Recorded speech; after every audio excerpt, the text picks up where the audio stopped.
to B-Eazy Dat Dude.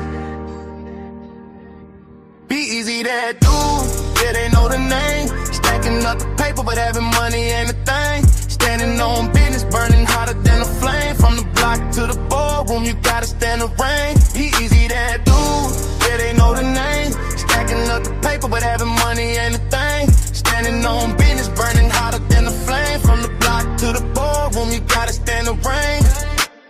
Big block engine with 26 inches on the chrome I ride. Started at the bottom, soared to the top and still on the ride. Air handshake solid, seal the deal airtight. He gave you the blueprint to grind and get your hustle right.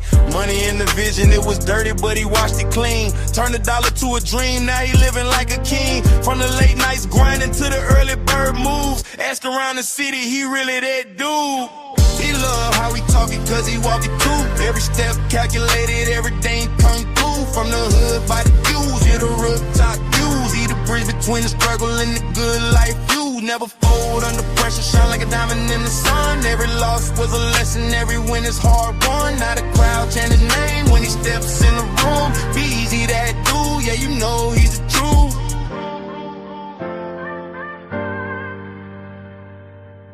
B-Eazy Dat Dude, yeah, they know the name. Stacking up the paper, but having money ain't a thing. Standing on business, burning hotter than a flame. From the block to the boardroom, you gotta stand the rain. B-Eazy Dat Dude, yeah, they know the name. Stacking up the paper, but having money ain't a thing. Standing on business, burning hotter than a flame. From the block to the boardroom, you gotta stand the rain.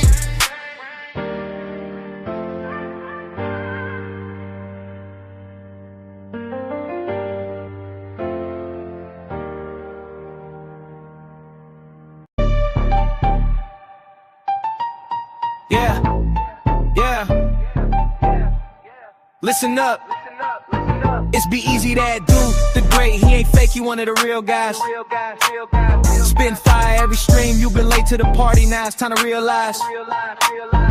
From Pittsburgh to around the world, yeah, the flow is elite. Every beat that he slide on turns into straight heat. Came up from the grind, selling box on a laptop, running up a bag, feel like he hit the jackpot. Got the luxury visions, ambition vivid, never bluff. Person's progress, persevere when the going gets tough. B-Eazy Dat Dude, got stripes in the game. Every rhyme, every line, they gon' remember the name. From the streets to the stage, the energy don't fade. Legend in the making, yeah, history's what he's laid. Mic in his hand, heart in the flow and soul on every beat. Dropping knowledge, power, bravado, his legacy complete. Hustle amplified, lyrics electrified, that's the truth. B-Eazy Dat Dude, established with certified proof. Feel the bass, feel the vibe, let it ride through the crowd. All the words, every hook, man, he keeps making us proud. King of his lane, rising above every feud. All hail the one and only, one and only, one and only. B-Eazy Dat Dude.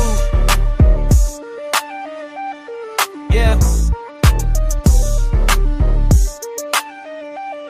Yeah.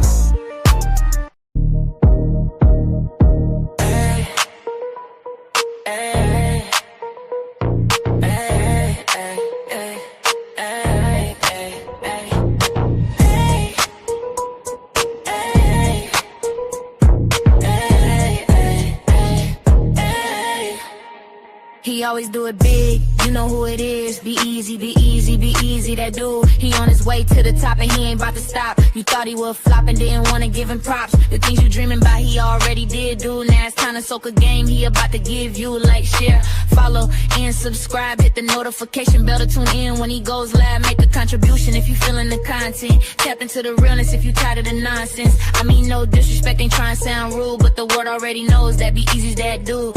Ooh.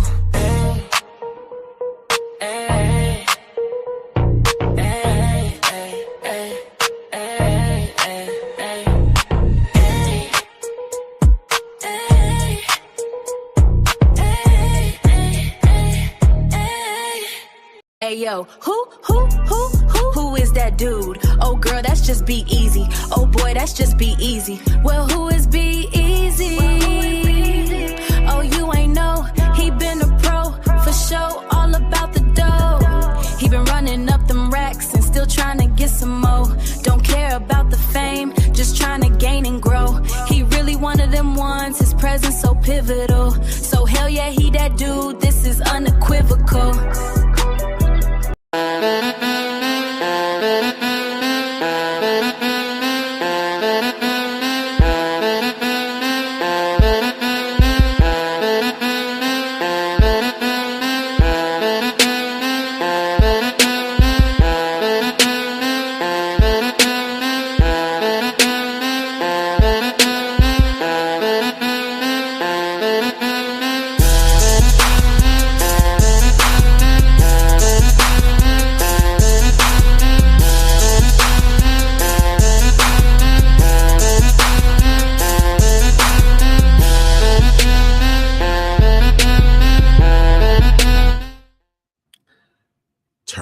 your radios up.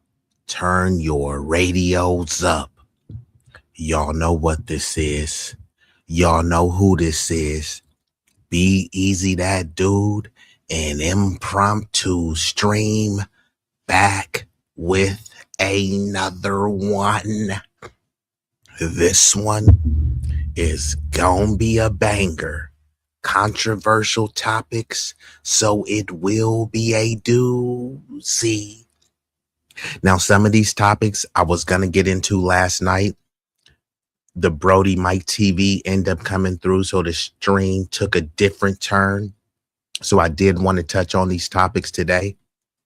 Salute to y'all that's coming in. I don't like to keep y'all waiting.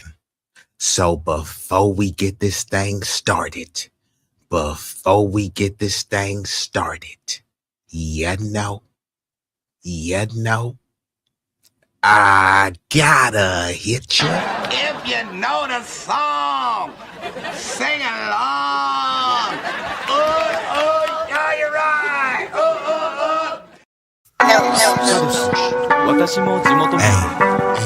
と言っても、実はさすがにです。もう友達できたの？うん。ぶったまんまこっち見ない方がいいかな。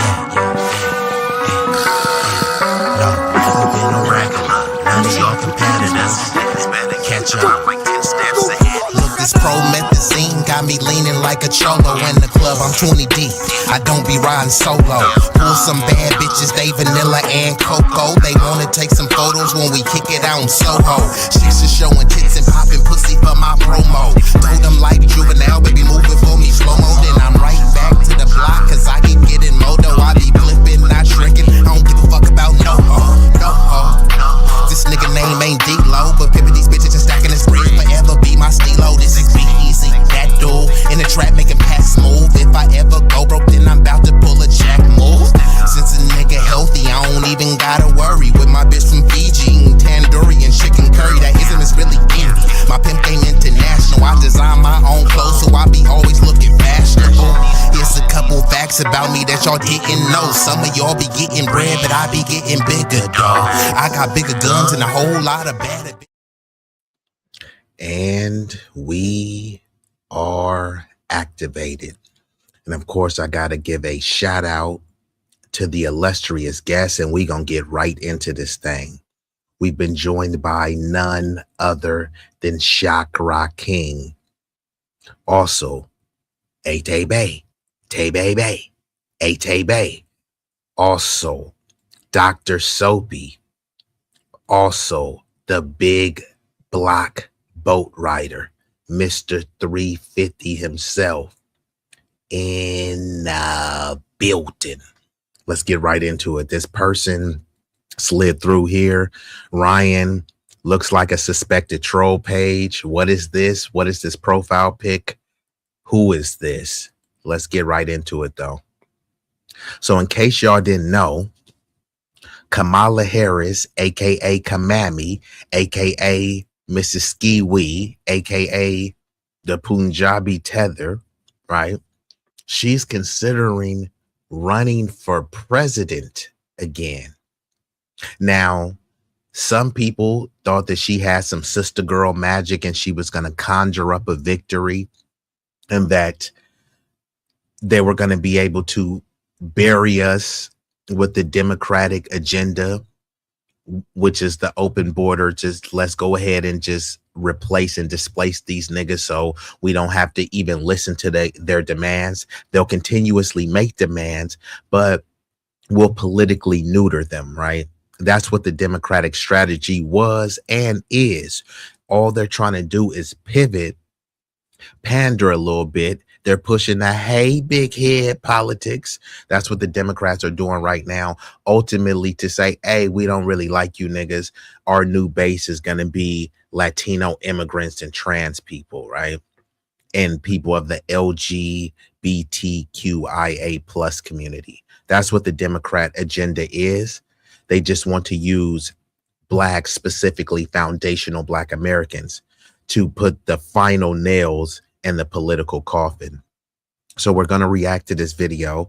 from the Honorable Tariq Nasheed, and it's titled, "Is Kamala Harris running for president again?" Also, would y'all support her? Did y'all vote for her? Let me know. We're going to get into the video. All right, give me uno momento, and I'm going to play it.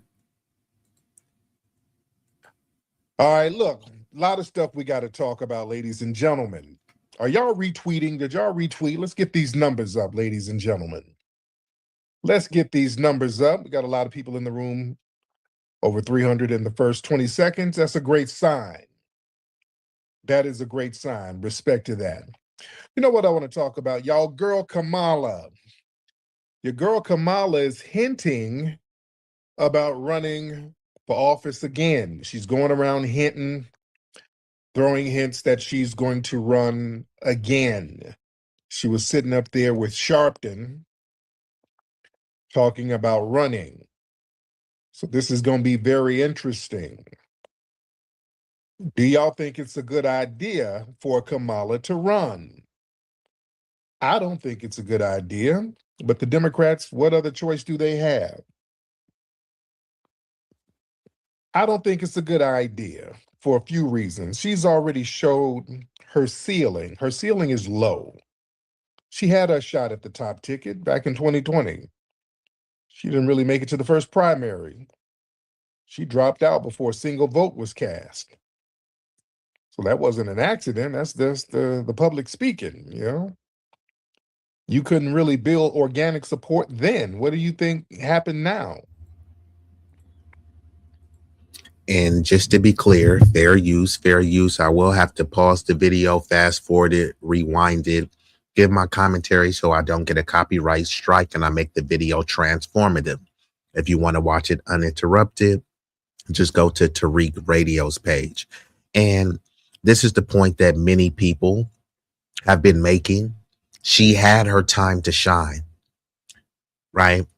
When she was in her prime, maybe she's a bit past it. And I know this is one of the reasons that got Don Lemon canned, but I'm talking about at the height of her, you know, political prime. Did she peak? Fair questions to ask, because in 2020, she wasn't even going to win California, her home state. When she ran last year, it was because at the emergency, Biden was a stumbling, bumbling buffoon, and he was having health emergencies, which later we found out he was diagnosed with an advanced stage of cancer, right? So she was kind of thrown into the fire, and they rallied the troops behind her because they can try to say she's a POC and she's a blackity black woman who cooks collard greens in the tub.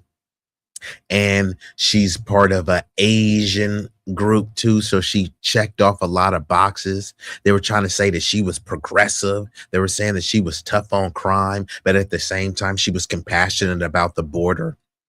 So they checked her off all of these boxes, all of these diversity boxes, all of these identity politic boxes.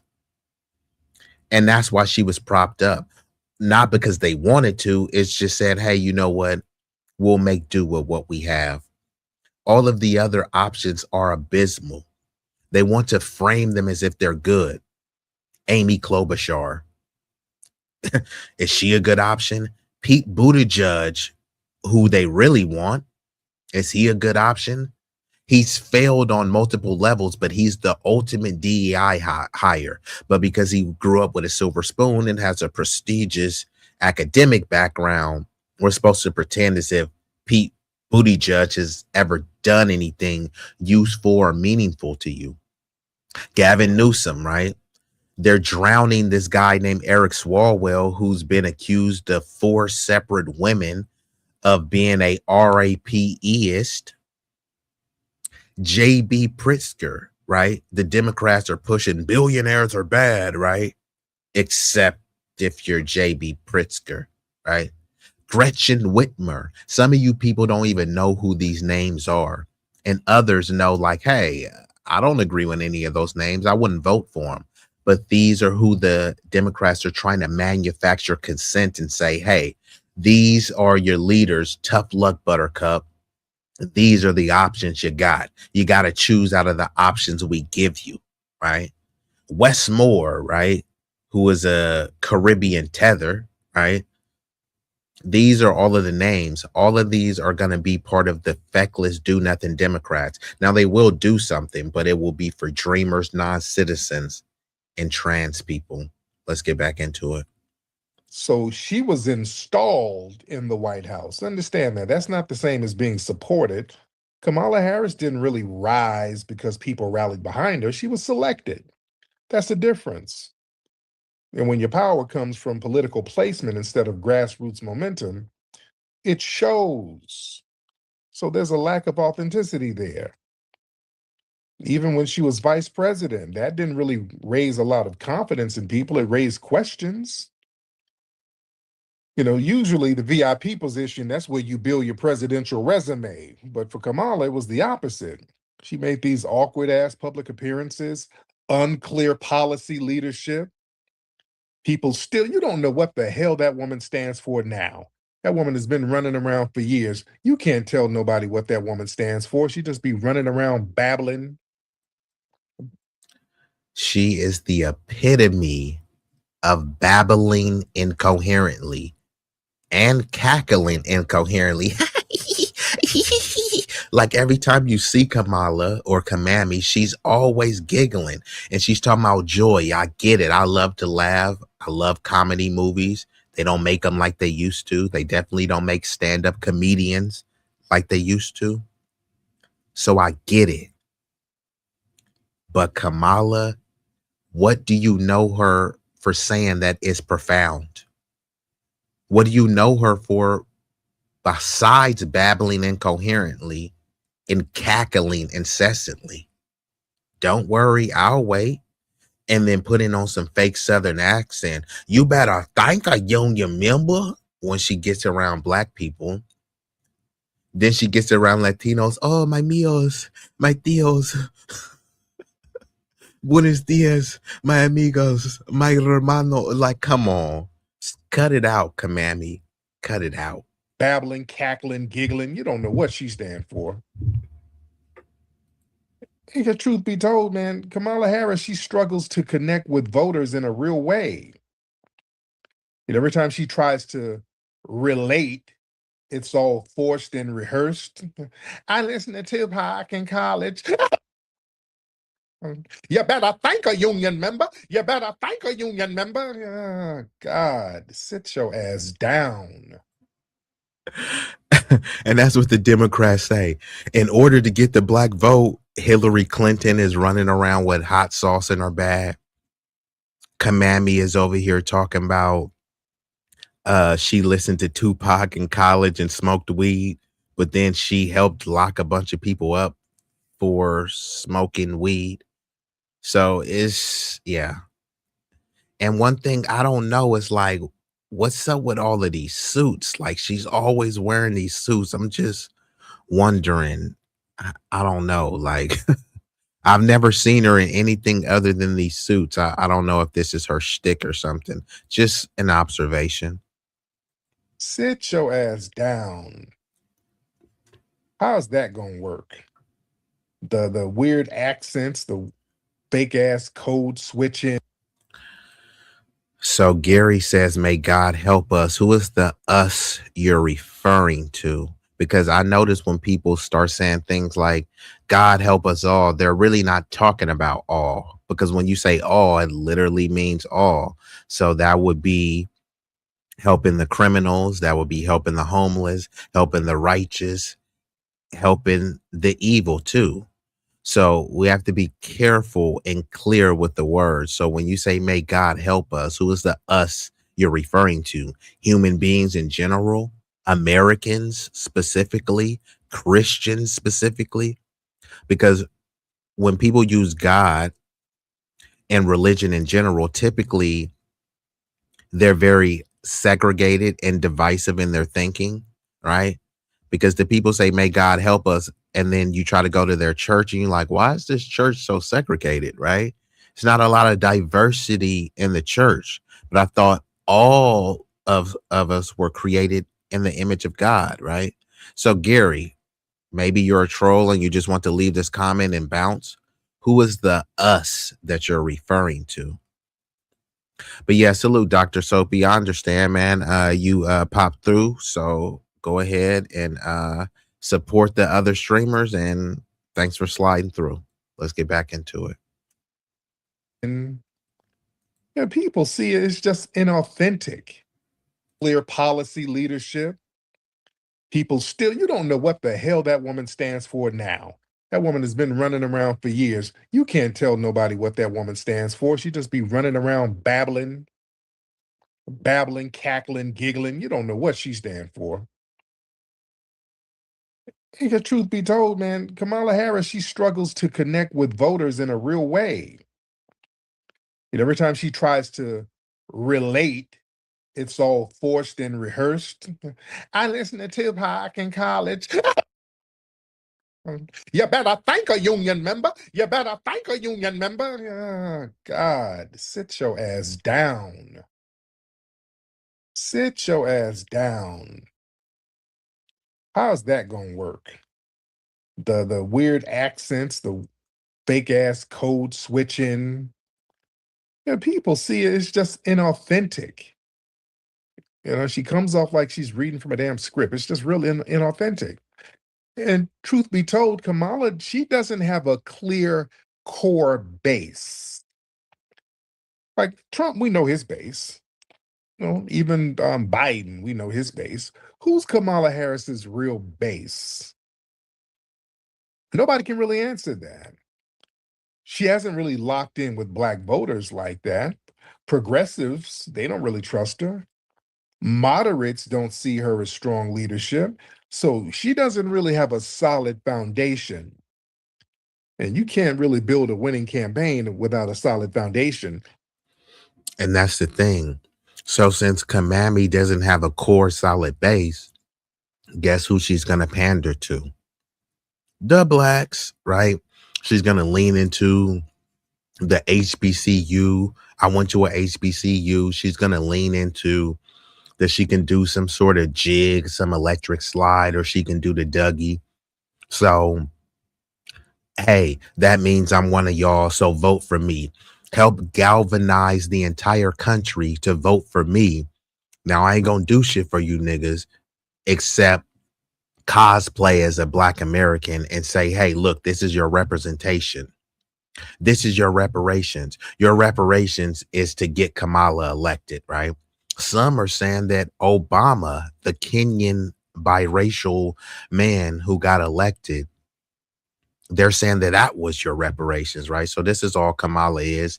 She's supposed to be a symbolic gesture that you're supposed to relate to and get behind and rally the troops, but there's nothing really relatable about her. When she talking about she cooked collard greens in the tub, there's no foundational black Americans that would ever do that.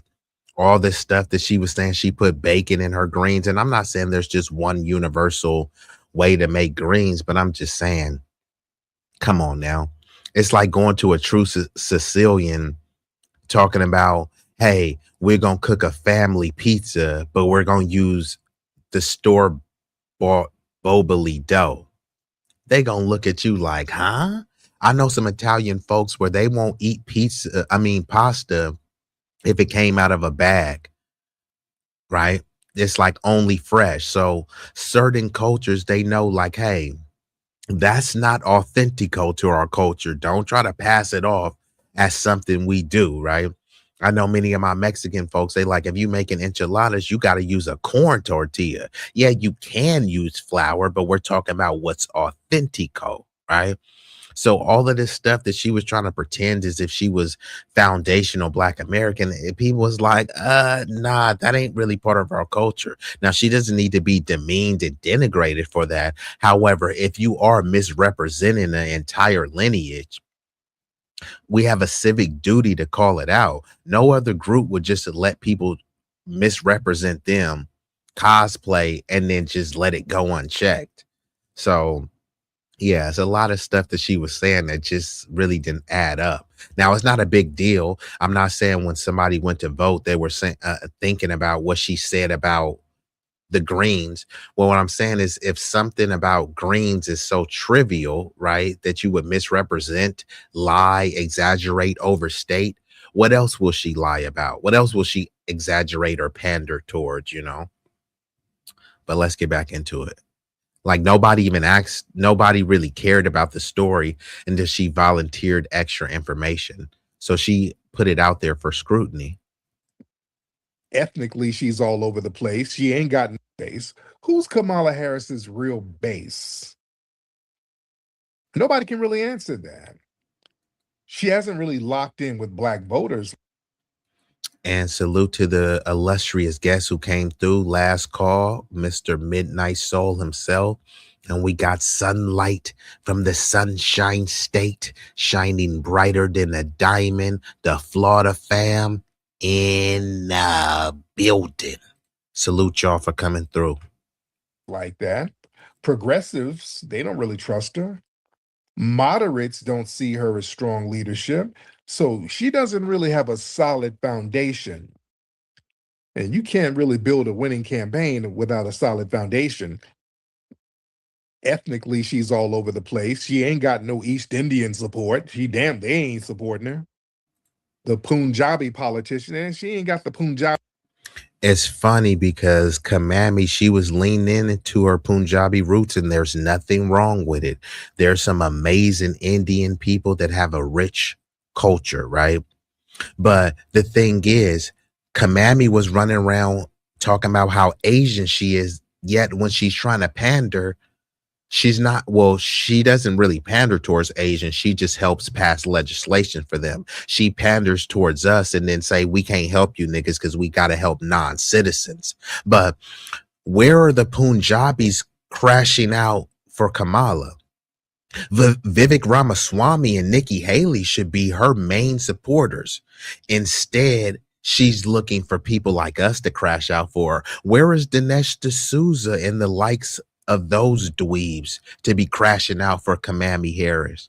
No, they want the ski-wee HBCU blacks to go ahead and help her rise to prominence only so she can give us the Heisman stiff arm and say, hey, I'm going home to my white zaddy and you niggas could kiss my ass because I told you I'm not going to do something that only benefits black people. And people try to explain, right?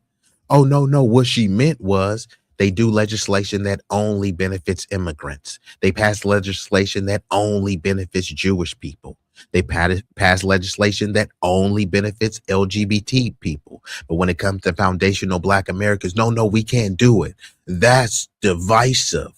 Giving millions and sometimes billions of dollars to foreign nations, that's not divisive. And even if it is divisive, you'll make noise about it. You'll make a tweet, but you won't really push your local politicians about it. Let them say anything that they're going to do for black people, which they've never done anything exclusively for black people. And when they even try to promote it, you got people like Ed Blum to run around. It's unconstitutional. White men are being attacked. Okay, bro. How many hundreds of years of a head start did your lineage have again? Remind me. But let's get back into the video. And we're discussing, is Kamala running for president 2028? What y'all think? Did y'all vote for her this time around? Would y'all vote for her? Because all the Democrats seem to be pushing is orange man bad. Trump is bad, you hear? He gonna put y'all back in chains. Okay. So what are y'all gonna offer me to vote? Well, we're not giving you niggas anything. Just vote for us. Because the orange man is bad. The orange man is bad, I tell you. Right. Let's get back into it. Vote. She don't nothing. Hey, if one of your New Year's resolution is to start a new career in tech, we can help you with that. You see, And understand the political climate has shifted a little bit. She hasn't shifted. The energy in the country right now is very anti-establishment. Is anti-scripted politics. That's why Trump's base is turning on him. They look at him as being part of the establishment now, so his base is turning on him. So people, they want Trump's MAGA morons, they are having meltdowns, but you know what? These people are the ones who purport to be the most prestigious and the high IQs, but Trump's base has proven to be some of the most idiotic imbeciles to ever walk the face of the earth. The fact that they thought Trump was going to drain the swamp when in his first term he hired a bunch of swamp creatures, i.e. Bolton and Mike Pompeo, two of the most disgusting, degenerate, warmongering hawks, right? Where was he draining the swamp, right? He was extra corrupt. The same thing that they always talk about black people and felonies and stuff. And then Trump has multiple felonies, right? Prior to him getting elected. They didn't care, right? So all of this degenerate stuff that these people said that they were against, they accepted with Trump, right? If a black dude talks about grabbing a white chick by the pussy, he's a predator and he needs to be locked up. If Trump, an old white dude, is talking about grabbing young white girls by the pussy, then it's like, well, you know, boys will be boys. But he's not a boy, though. And he wasn't a boy when he said that. So they try to pretend as if they're conservative and we believe in Christian values. Show me the scripture that talks about grabbing women by the vagina. Verse, right? Chapter and verse, please. So what are they trying to conserve? They say we're conservative. That's why we voted for Trump. Okay, you voted for Trump to bend over and spread cheeks for Bibi Netanyahu. What is conservative about that? They did a slaughter of a little girls' school in Iran. Over 100+ little girls slaughtered. What is conservative about that? And these MAGA morons, we thought Trump was he was against the establishment. He's a swamp creature. He's always been part of the establishment. His first term and his second term. So the fact that these morons even thought that Trump was some sort of populist or some avenger to make America great again, which he stole from Reagan and Reagan got from someone else, right? Is this the best the high IQs have to offer? bold, clear positions right now. People are tired of the bullshit. Kamala Harris represents the opposite of bullshit. Well, the opposite of real shit. She's too cautious, too vague. She tries to be overly polished, and that ain't winning elections no more. And sometimes, the smartest move is to know when not to run. She should build up her brand outside of trying to run. Her having another failed presidential attempt, that doesn't just end the campaign. That can permanently define her legacy. So she probably just need to sit her ass down, but here's the problem. The damn DNC ain't got nobody else. That's why when we keep asking the DNC, who's going to run, who y'all got for 2028, they don't really have anybody. They were going to try Gavin Newsom, but nah. The names I told you, these are the names they're floating out. Some dude named Shapiro, I believe he's somewhere in Pennsylvania. And I believe he's a Jewish dude. So, they say that there's been a rise in anti-Semitism. And if it has been a rise in anti-Semitism, what racial demographic has been perpetuating it? They want to try to, it was Kanye. No, Kanye bent the knee to the rabbis and he has bipolar outbursts.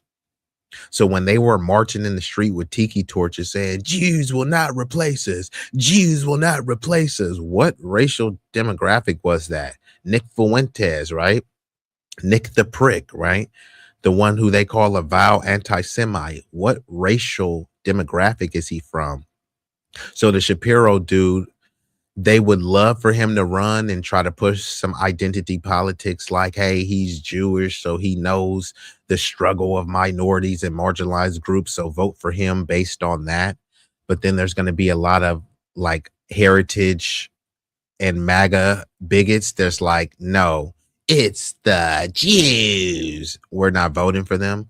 So that those sentiments will creep in. He could still be a nominee. I don't think he would win, but it's possible. Gretchen Whitmer, does she really have a chance? Amy Klobuchar, does she really have a chance? Is Elizabeth Warren going to peek her face back in? Here's another name, Ro Khanna, right? So Ro Khanna has been doing his media tour, so he's going to try to throw his hat in the race. It's funny because they'll say, hey, Trump is making the country more racist. It's like, no, either the country is racist and it's just coming out. It's not Trump making anyone racist, right? But if you believe that the country is so racist, why do you think they would vote for somebody like Ro Khanna? And then they try to say, oh, well, they voted for Obama. Yeah, Obama is half white. And not only that, he's not foundational Black American. He's a Kenyan who was raised by mostly whites. So they knew he was a safe Negro, you know what I mean? Or a safe biracial person, right? And he made it clear, I'm not the president of Black America. I'm the president of all America. So that's basically when someone says Black Lives Matter, he pivots to all lives matter. That's the type of president Obama was. So they put him up as a figurehead, and people like Ro Khanna is like, hey, well, you know, if they elected Obama, maybe they'll elect me. Like Ro Khanna, maybe try again in 5 years, but you don't have a shot. J.V. Pritzker, a fat, pudgy, donut shoveling billionaire, right? What does anyone believe that he's some just benevolent, righteous billionaire? So who did the Democrats really have? Pete Buttigieg, who was a failed mayor, and then he oversaw the transportation department, and he failed at that too under Biden. So who did the Democrats really have? And I'm not saying J.D. Vance or Marco Rubio or Ted Cruz as any better. They're quite deplorable, disgusting, and detestable. But the Democrats, what do they have to offer? It's quite sad and pathetic when Kamala Harris actually may be their best option. Yikes. His ass is a little bit too toxic. They were thinking about AOC, and her big tooth ass ain't gonna really. I almost forgot about AOC. AOC has no chance in hell. And shout out to the hardest working mod on YouTube, Vibrant Lol, and also M. Hampton coming in. No reparations, no vote. We ain't on no Dem or Republican plantation. I respect that. Stand on lineage business. It's funny that when we were saying this around election time, they were calling us Russian bots and saying, ain't no real Black people trying to fight for reparations, right? And now Kamami is going around on a tour, which I'll address in a little bit, with Al Sharpton, the resident Fed, talking about people need to fight and demand something for their vote. But that's what we were trying to do. And y'all was just saying vote blue no matter who. Shut up, nigger. You don't need to get anything for your vote because Orange Man is bad. Vote blue no matter who. That's what the type of time they was on. Those days is over. Now there still is the brain dead, buck broken Boule bozos and bimbos that are still trying to mislead the community. But it's up to the new Black media, the new generation going forward to say, no, this is unacceptable, right? And we are the kings and queens of crash out. So if we can't all be equally comfortable, then we'll all be equally uncomfortable. Let's get back into it. Get that much support. So they don't really have anybody. So truth be told, for the Democrats, for the DNC, Kamala pretty much is their best bet, and that's sad. That's sad as hell if that's your best bet. So yeah, the DNC, I guess they're trying to play it safe. The DNC, they're not a risk-taking organization. They like controlled, predictable candidates, and Kamala is safe for them. They know she ain't gonna go rogue. They know she's not gonna disrupt the machine. So they'd rather run somebody who they can manage rather than somebody who might energize the people and challenge institutional power. And Kamala, she's already been pre-cleared by the system. You know, Kamala's already been vetted, tested, and approved by donors and the media and the party insiders. So that matters to them more than public enthusiasm. In their eyes, you know, they know her. There's not going to be no surprises. She's non-FBA, so they know she ain't going to be stumping for the community. This is why I say they don't like to run FBA politicians, because instinctively some FBA politicians will go rogue. This is why they put all these tethers out here from the left to try to represent us. They know that they can control the tether class. FBA politicians, because of the ancestral lineage, they can go rogue at any moment. This is why, like I used to talk about back in the 70s, they had all of these Black mayors and politicians who would actually stump for the Black community. In Chicago, you had Harold Washington, who would stump for the Black community, FBA brother. Detroit had the infamous Coleman Young. Coleman Young was a gangster with his. He would call out institutional racism and try to do things for the community. Mayor Jackson out in Atlanta. Marion Barry made sure that Black firms got contracts, and they had programs for Black children and job programs for the Black kids in the city. They know what FBA politicians are going to be about. Even recently, y'all saw what our good brother, the late, great, one of the last of the Mohicans, the legendary Eric Mays. Y'all saw how he was up there in Flint giving them people the damn blues. Oh, our good brother, he was one of the last of the Mohicans. Eric Mays used to give them the blues. He would go off on them because he didn't like the way they were treating the foundational Black American community, because he's from that area. So when you are a foundational Black American representing your constituents, you're representing your family. You got literally family members. You got cousins, uncles, daughters, sons, grandchildren, nieces, nephews.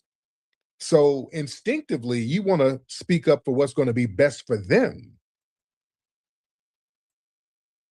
So this is why they don't like FBA politicians, which is why you see they'll try to prop up someone like Colin Powell, who's Jamaican, Kamala Harris, who's Jamaican and Indian.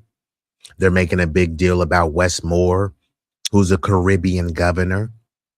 So the Congressional Black Caucus, who is the Congressional Black Caucus, now is comprised of mostly immigrants and people with a non-FBA background.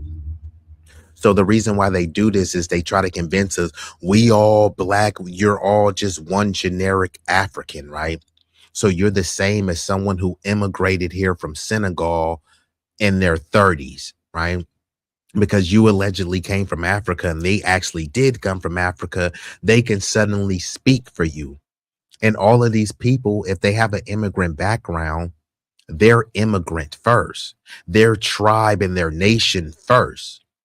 So someone will come over here, they'll identify as an immigrant first, then they'll identify as a Yoruba, then they'll identify as a Nigerian, and then maybe them being Black as 4th or 5th on the list as a foundational Black American freedman, part of the native Black population here. We lead with Blackness, right? And it's fine that y'all never did and y'all didn't want to, but don't try to come here, Johnny come lately, and try to say we all Black, but you're only trying to tether to Blackness just so you can eat off of our lineage and legacy, only to turn around and to just give it to whatever your ethnic or national or originated group is. So that's all Kamala is. Here, let me get in to power under the guise of me and Black. And then she'll champion an anti-Asian hate bill, right? And I get it. People say, oh, no, it wasn't an anti-Asian hate bill. Actually, it was. It was a C-19 hate bill where they specifically denounced Asian hate over 14 times. Kamala was on the front line pretending as if Asians were just being slaughtered and beat down in the street. Some of those hate crimes really weren't crimes. They were considered hate incidents. Someone telling Asians, hey, if you don't like it here, go back to your country. Calling them Kung flu and saying they have the China virus. Guess who popularized that? a white dude named Donald Trump. But who got the blame for it? Some random black dudes, and not even all of them were FBA. Many of them were African and Caribbean immigrants. But if they attack them, then they like, oh, see, the black community has a problem. No, that was immigrant on immigrant crime. It was a Jamaican immigrant fighting with a Chinese immigrant. But then it got framed as African American, which is one of the reasons why people have dropped that term. I never referred to myself as that. We were just always black. But it was a name and a title that was just put on to people, right? If you were born prior to 1988, you weren't born an African American, right? Most people in my chat was born prior to 1988.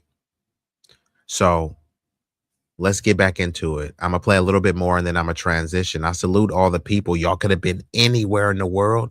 Y'all chose to be here with me, at least momentarily. And for that, I thank you. And actually, I'm gonna go ahead and just transition to the video right now. Just give me uno momento to pull this video up.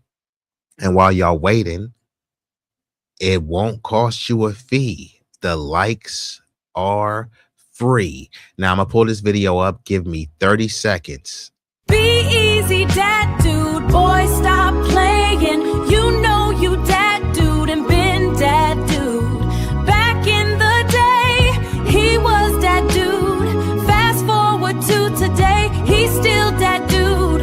Yup, that dude. You can see as clear as day that he here to stay. Either get with the program or move out the way. Ooh. B-Eazy Dat Dude, he back with another one, another one, another one, another one. And we are back. Hopefully y'all took the time to like, share, and subscribe. Hopefully you did all three, but if not, at least give me 2 out of the 3. Could you do that for me? Okay, so now we're going to get into this video from the Honorable Tim Black TV.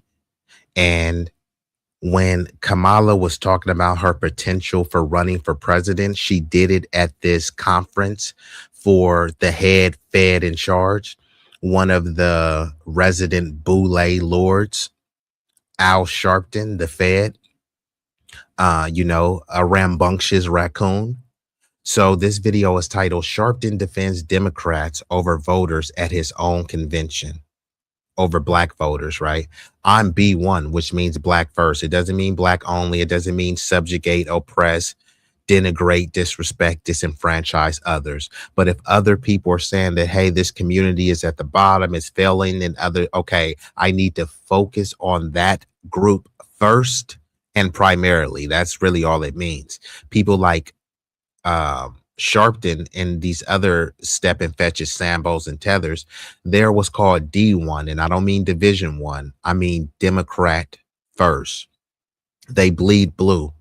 So their whole existence is to mislead black people into voting Democrat, knowing that it's often detrimental to them, but it's self-serving to his National Action Network, right? He gets funding for the Democrats. His shilling is lucrative for him. If he stops shilling, they'll stop paying him. So he has to ramp up his shillery because he knows that people are becoming more politically conscious. So, his whole thing is to kind of lull you to sleep, and, your ancestors fought for the right for you to be a Democrat. But did they? No, they didn't. Most of your ancestors were Republicans, right? But I say don't shill or cape for either party. You should be independent, and you let the party say what they're going to do to you. If they don't care about your vote, then yeah, you need to check out of the political process like they've checked out on you, right?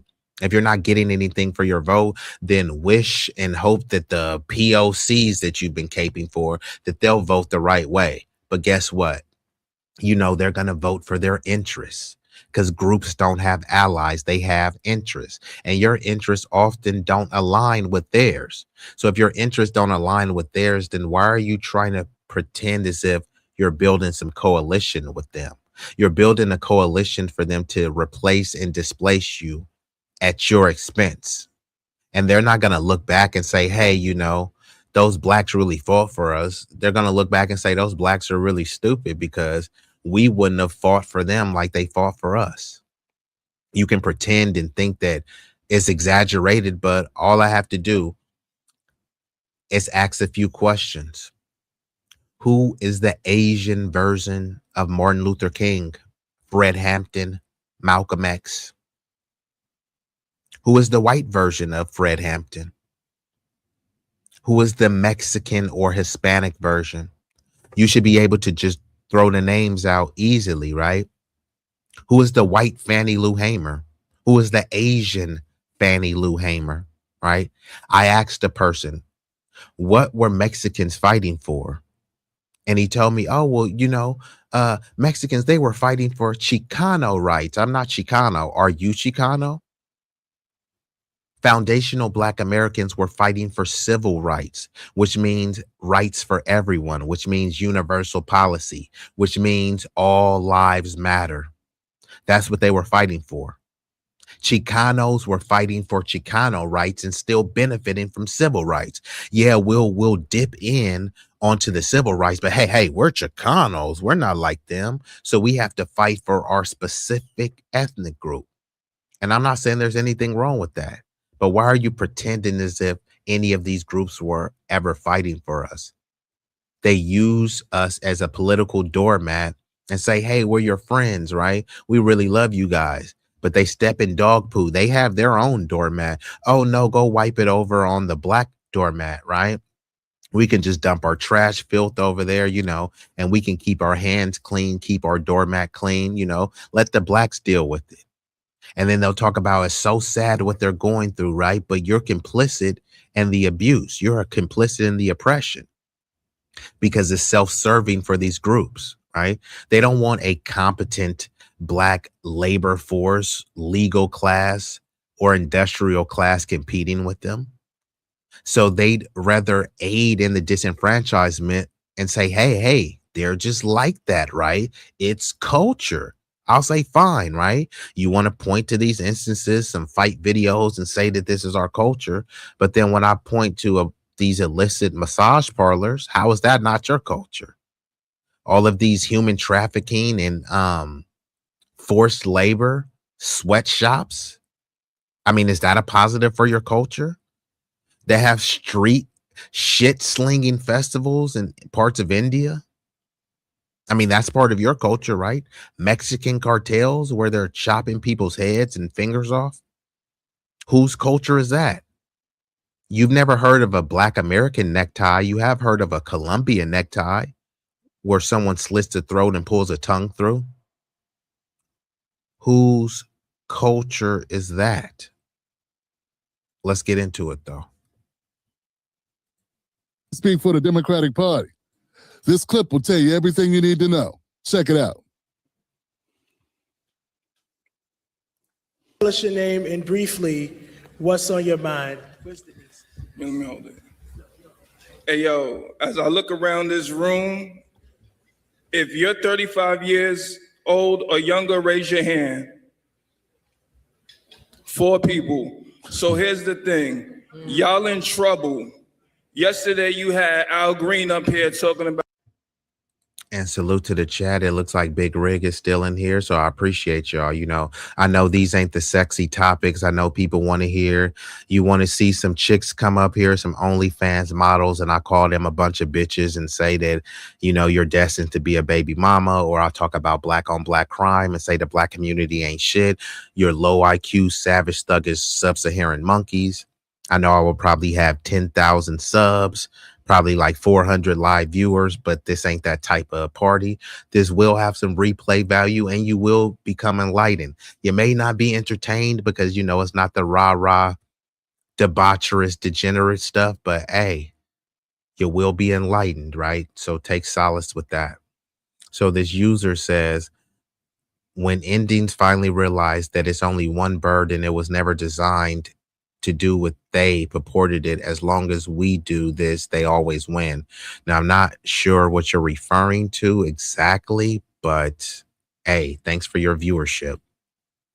And Luchat says they know Kamala can be bought. Correct. She's a safe establishment tool, right? They don't want to go with a wild card that they have to speculate about. So whether it be Kamala, Pete Buttigieg, Pritzker, Amy Klobuchar, all of these are people who can be easily controlled, and they are bots and puppets for the DNC. So Big Rig is still rocking out. I appreciate you. And Beth, salute to Beth, says she can't win. She's never been elected to office. She got jobs through the back door. This is the accusation that some say she spread eagle, bust that ooey gooey thing wide open, and may have slept and sledded her way to the top, allegedly, reportedly, and rumored to be. Not saying that's what happened, saying those are the rumors. And Sunlight says not hardly equal to ours. None of it ever is. There's no comparison at all. But this gentleman is over here. He's calling out the Democrats and saying, like, basically all the people in here are old. And like Jason Black says, you gotta watch out for them old niggas, right? And niggettes as well. Because they're so comfortable that all the Democrats have to do is dangle, hey, we're going to give y'all some diabetes medicine. We're going to do a fish fry. And many of them say, hey, look, we ain't getting dog sick on us no more. Places don't put no niggers allowed in the doors. The schools are not segregated, so people are just comfortable and content. And they also went through an era where the government was actually doing something for them. People were getting houses. There were some houses that people bought for like $15K, $20K. An expensive house was like $80K. Those same houses now are going for $750 to $1.5 million. And many of these silent generations and boomers who were extremely selfish, they let this stuff go on. You know why? Because they were out there cutting up, getting high, and they were like, finally, some Becky's was like, I can suck Tyrone off. Well, without, the police attacking me. And Jamal was like, oh, look, I can, smash Becky from the back without them lynching or castrating me. So there was a lot of interracial sexual access that went on where people thought that, hey, structural racism is over because, they can smash a white or Latina chick or maybe even a Jewish chick, right? So many people thought that that was their liberation, that simply having interracial sexual access. And if a dude was getting sucked off by some redhead Karen, he's less likely to try to, be more revolutionary, right? Not only was he getting sucked off, he was high as a kite, LSD, shrooms, etc. That's what this whole hippie thing was, right? It's all about loving each other, buddy, right? You were out there with a bunch of hippies getting high, but after you were done getting high, the hippies, they would get high with blacks, right? They would have relations with blacks, but then they would go back to their neighborhoods where there were NIMBYs, where blacks were redlined. So we've proved that we can chill with each other. We can party with each other, right? We can go to a Jimi Hendrix concert with each other. Just you niggas can't live next to me. And just I don't want you niggas to be my boss. And just I don't want you niggas to be my sergeant in the military, right? I wouldn't vote for you niggas as our politician or mayors. But hey, we can get high and do shrooms together, bro. That's really what mostly the hippie thing was about. Because really, what did they do? Right? Party and bullshit. We need a Secretary of Reconciliation, and then that's going to include what he said was reparations, which, by the way, wasn't reparations. Reparations. Hey, yo, as I look around this room, if you're 35 years old or younger, raise your hand. 4 people. So here's the thing, y'all in trouble. Yesterday you had Al Green up here talking about we need a Secretary of Reconciliation, and then that's going to include what he said was reparations, which, by the way, wasn't reparations. Reparations is more than a check, but the very first thing it is a check. And come this year during the midterms and in 2028, if you don't have our check, you won't get no vote. No check, no vote. Yeah, I know that ain't what you want to hear, but that's what's happening. All of y'all in here, with all due respect, you're beautiful, but you're old. You're not talking to the youth. You don't know how to talk to the youth. You're trying to tell us what to do. We're not having it no more. So if you want our vote, you got to come with our paper. We're not scared of Trump. We're not scared of anybody. Biden is a racist. Trump is a racist. Kamala is a racist. And if you don't have our money, you don't get our vote. Yeah, not. Who are you? Oh, all right, yeah, so like I was saying, I'm going to land my plane right there, but the Democrats are no better than the Republicans. No check, no vote. Y'all take care. And somebody get my man a tissue. He need a tissue. Yikes. Salute to the bro. Bro came in hot. Hey, I gotta tip my hat to bro. Hold on. Do I have it? Do I even have it here?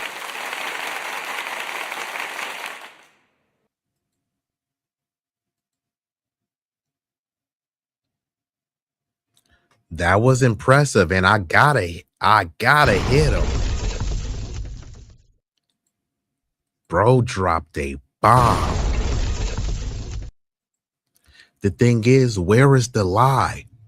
See, many people have been scared to stand up to people like Al Sharpton because we've been taught, man, you gotta respect your elders. Not all of these people are your elders. Many of them are old. Many of them are just your elders, and many of them is just old niggas. That's all it is. You know what I mean? So imagine you was on the block with Debo, right? And then Debo turned 50. Debo was just an old nigga that's on the block, right? You ain't gonna say, oh, now I have to, bend the knee to Debo because he's old and I gotta respect my elders. No, Debo is just a nigga who turned old. Like, nigga's not an elder. Excuse me, bro. I had to cough, but an elder is supposed to be like your OG, right? Your big homie, or they call them the old heads, right? That bestows wisdom and knowledge to you, right? What knowledge are these people conveying and bestowing to you? Nothing. All they're saying is vote, vote, vote, vote, vote, vote, vote, vote, vote, vote, vote, vote, vote. Okay. And what am I going to get for the vote? Not a damn thing. Just vote blue no matter who. Nah, those days is over. That's what your mama did. That's what your grandmama did, and probably what her mama did. We ain't on that type time no more. I never been on that type time. Just voting because someone that has black skin, just voting because of identity politics. I didn't vote for Obama, but I didn't vote for the Republicans. I have no issue sitting elections out. However, I do think that voting can matter in multiple contexts. Does it always matter? Absolutely not. Is voting a strategy? Yes. Is not voting a strategy? Yes.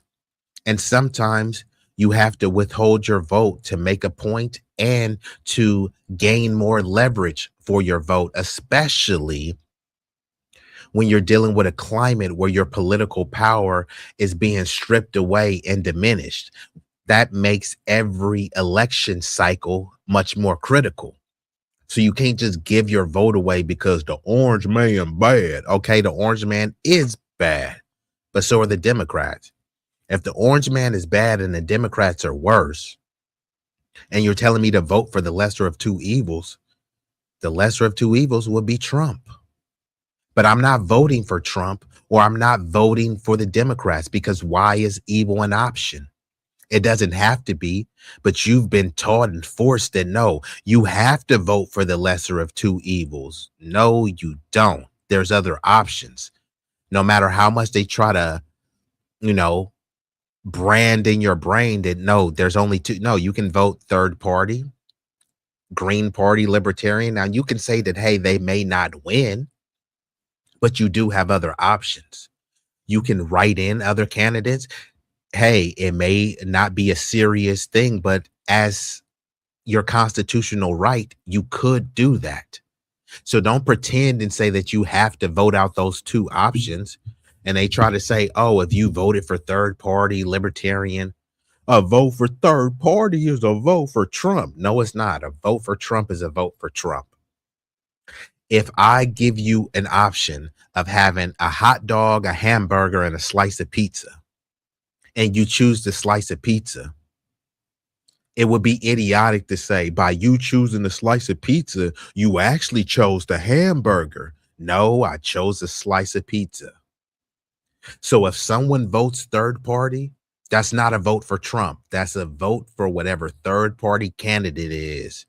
So stop making that idiotic argument. But shout out to Red 6. He says, the guy talking goes by Melrose Radio. Salute Red 6 coming in. I'm gonna have to check bro out. Bro went in. He was on demon time. Salute to him. And shout out to Peppermint Patty. I like that because it ain't peppermint patty, it's peppermint patty. And if your breath is ever funky and you got the dragon breath, you may need a peppermint. Salute to Peppermint says catfish nuggets and butter biscuits. And sometimes these fools ain't even getting the butter biscuits. They're getting the crumbs of the butter biscuits and they getting the final little tail of the catfish. So you're not even getting a true catfish nugget. You're getting a portion of the nugget and a crumb of the butter biscuit. How pathetic could some of y'all be? They love our rhythm, but not the blues. Correct. And then what they want to do is take our rhythm, know they got it from us. Hey, could you help me teach your rhythm? Hey, no problem. We're all inclusive. We love everybody. So here, let us show us your rhythm. Then they turn around and say, y'all didn't teach me none. And matter of fact, it's not your rhythm. It's our rhythm. So people try to colonize culture as well. And they try to do what's called nice supremacy or polite supremacy, where they lead in polite. Here, would you like a taco or some horchata? They come in humble and stuff. And then as they numbers get up, it goes from being nice to like a kind of domineering disposition where they're trying to say, hey, the numbers is up. So, we can try to boss you around. And then if you do something to them, then they'll say you have a culture of violence and they're victims. If they do something to you, then it's just like, oh, well, hey, what happened? Let me guess. He didn't do nothing, right? So it turns into that type of stuff. So we have no allies, unfortunately. The sooner we accept that reality, the better off we'll be. So let's get back into it. But let me just rewind that back again because bro cooked way too hard. Reparations, which, by the way, wasn't reparations.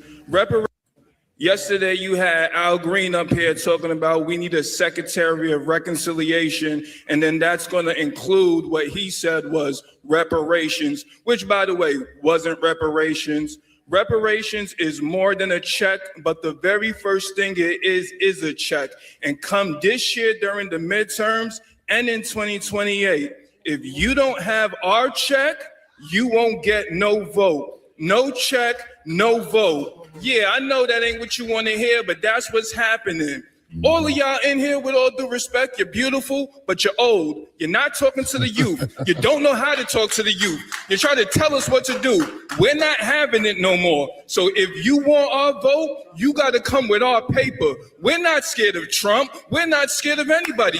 Biden is a racist. Trump is a racist. Kamala is a racist. And if you don't have our money, you don't get our vote.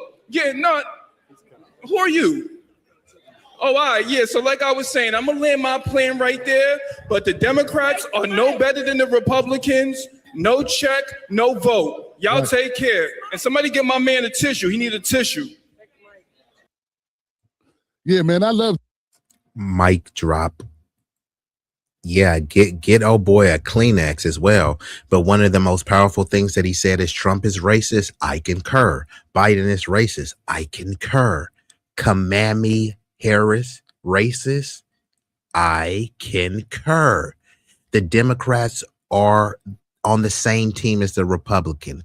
Two cheeks on the same booty, two wings on the same bird, two fangs on the same Viper, which is why both parties supported open borders. They're playing good cop, bad cop. Now they have this Dignitad, aka the Dignity Act, where they're pretending like, oh no, we're going to give them a way to have dignity, work here and stay here for 7 years and not be a citizen, but they'll pay taxes and this will generate billions of dollars. And then the caveat is, yeah, and someone else can come down the road and give them a pathway to citizenship, i.e. mass amnesty. So what they do is they pretend like, hey, we're not trying to give them amnesty. We just want them to stay here after 7-10 years, right?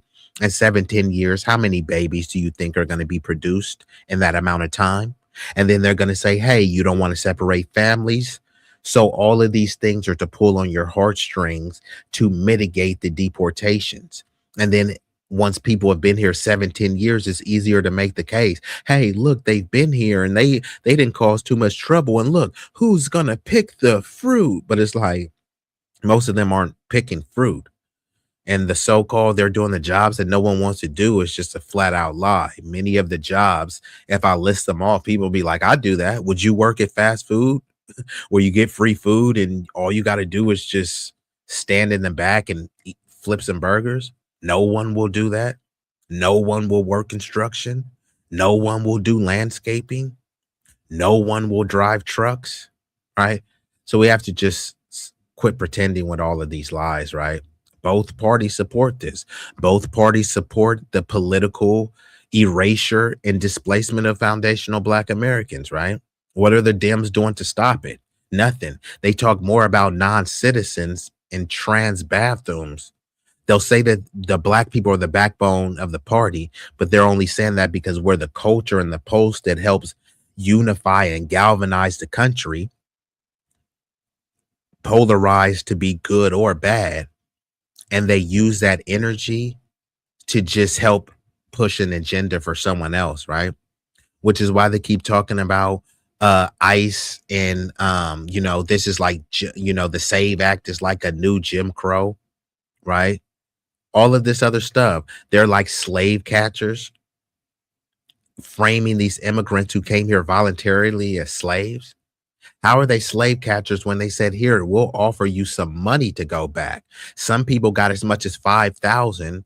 And at the minimum, people were getting $1,000 to go back, $1,000 that goes much further in their homeland due to the exchange rate, right?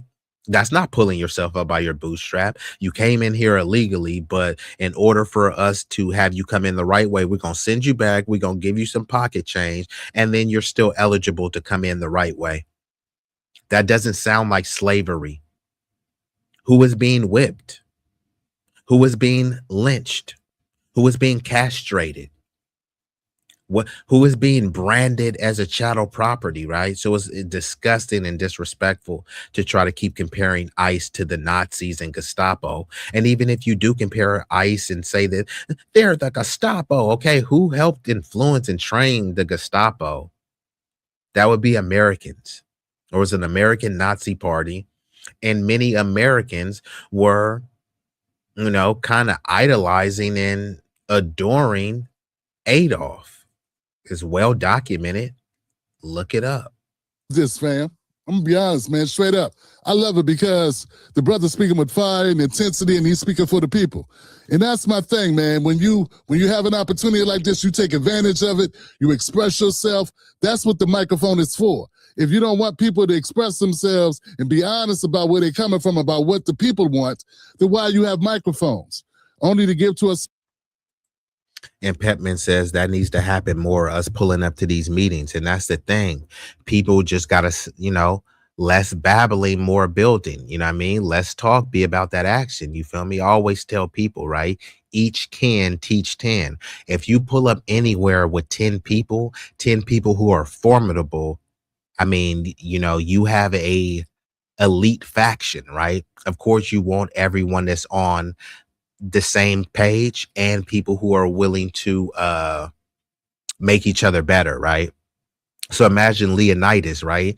Leonidas is with 300, right? But if he just said, all right, the rest of y'all stay here, I'm gonna just have 10 of y'all pull. You think 10 Spartans couldn't do some damage, right? You think 10 Acadians couldn't do some damage, right? So 10 of us can do a lot of damage. And by damage, I don't even mean physical destruction, but I do mean intellectual obliteration, spiritual admonishment, right? Because they're trying to play in our faces, but if you're not in their face, they're still playing behind your back. So you need to pull up. So yeah, you in my face and you're attempting to play in my face, but it ain't going down.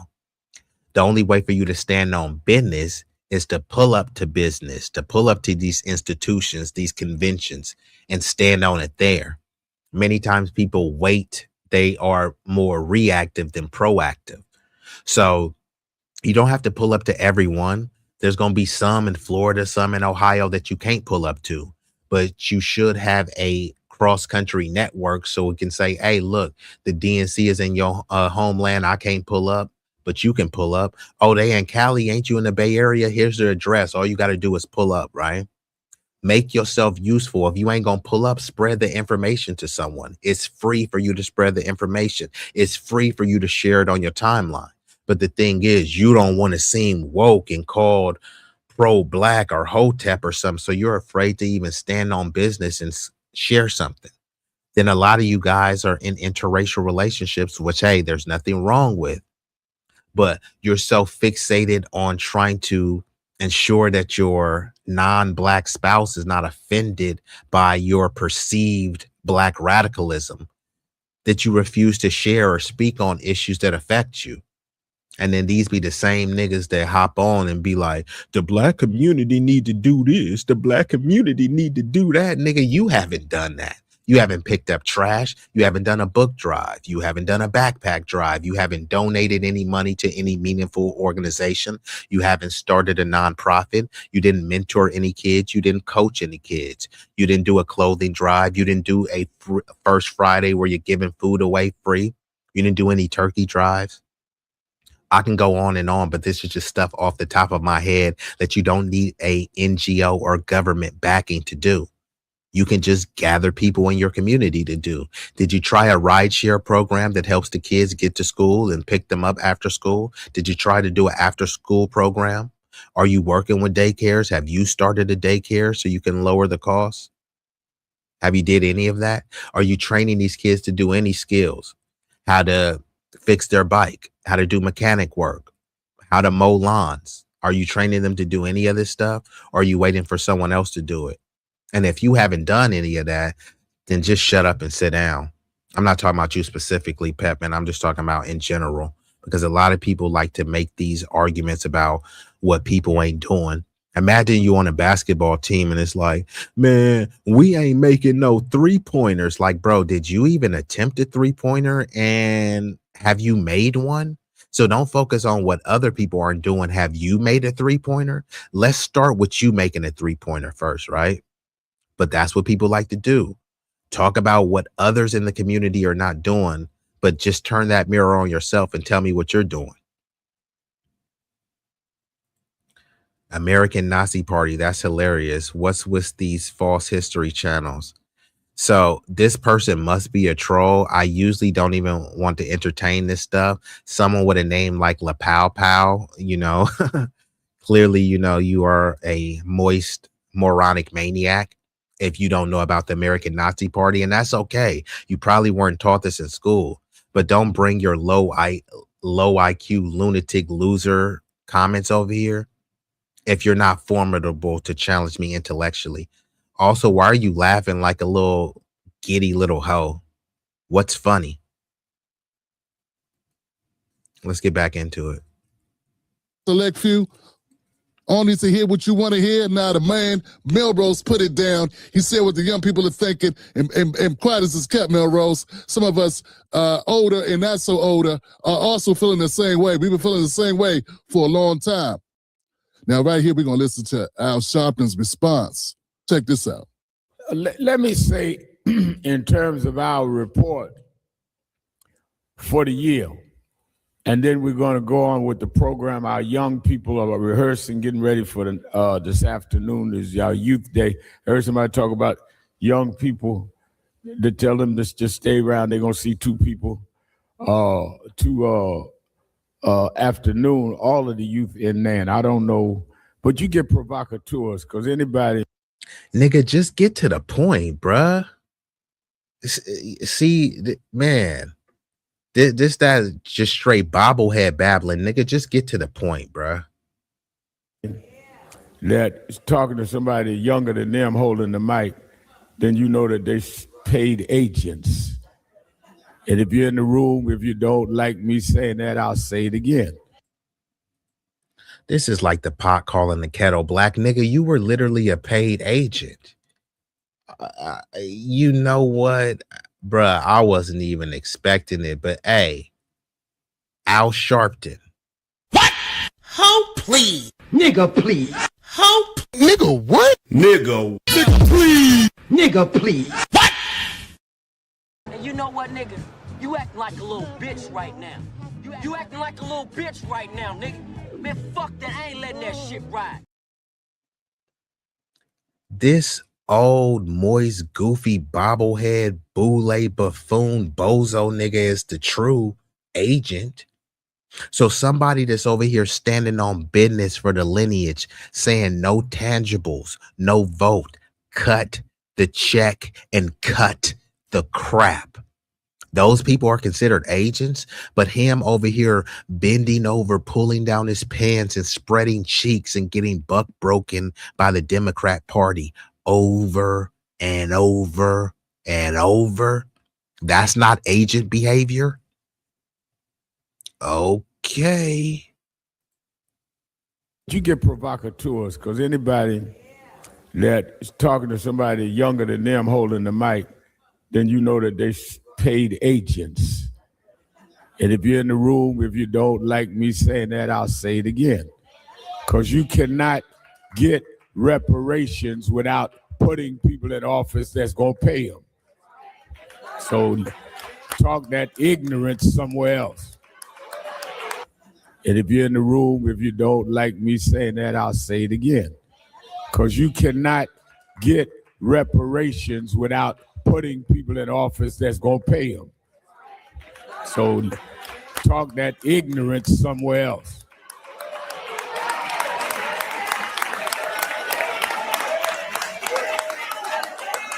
So people talking about we have been for all of our existence fighting for reparations, made every candidate pledge to it. You cannot get reparations unless you elect folk that's going to pay it. Who you going to? Man, he's talking about he's been fighting for it all of his life. And then he's over here talking about we. Who is we? Who is we? Nobody knows this old moist nigga for fighting for reparations. So then he keeps saying the over thing. Y'all ain't gonna get reparations unless y'all put people in office. And guess who those people are gonna be? Of course, Democrats.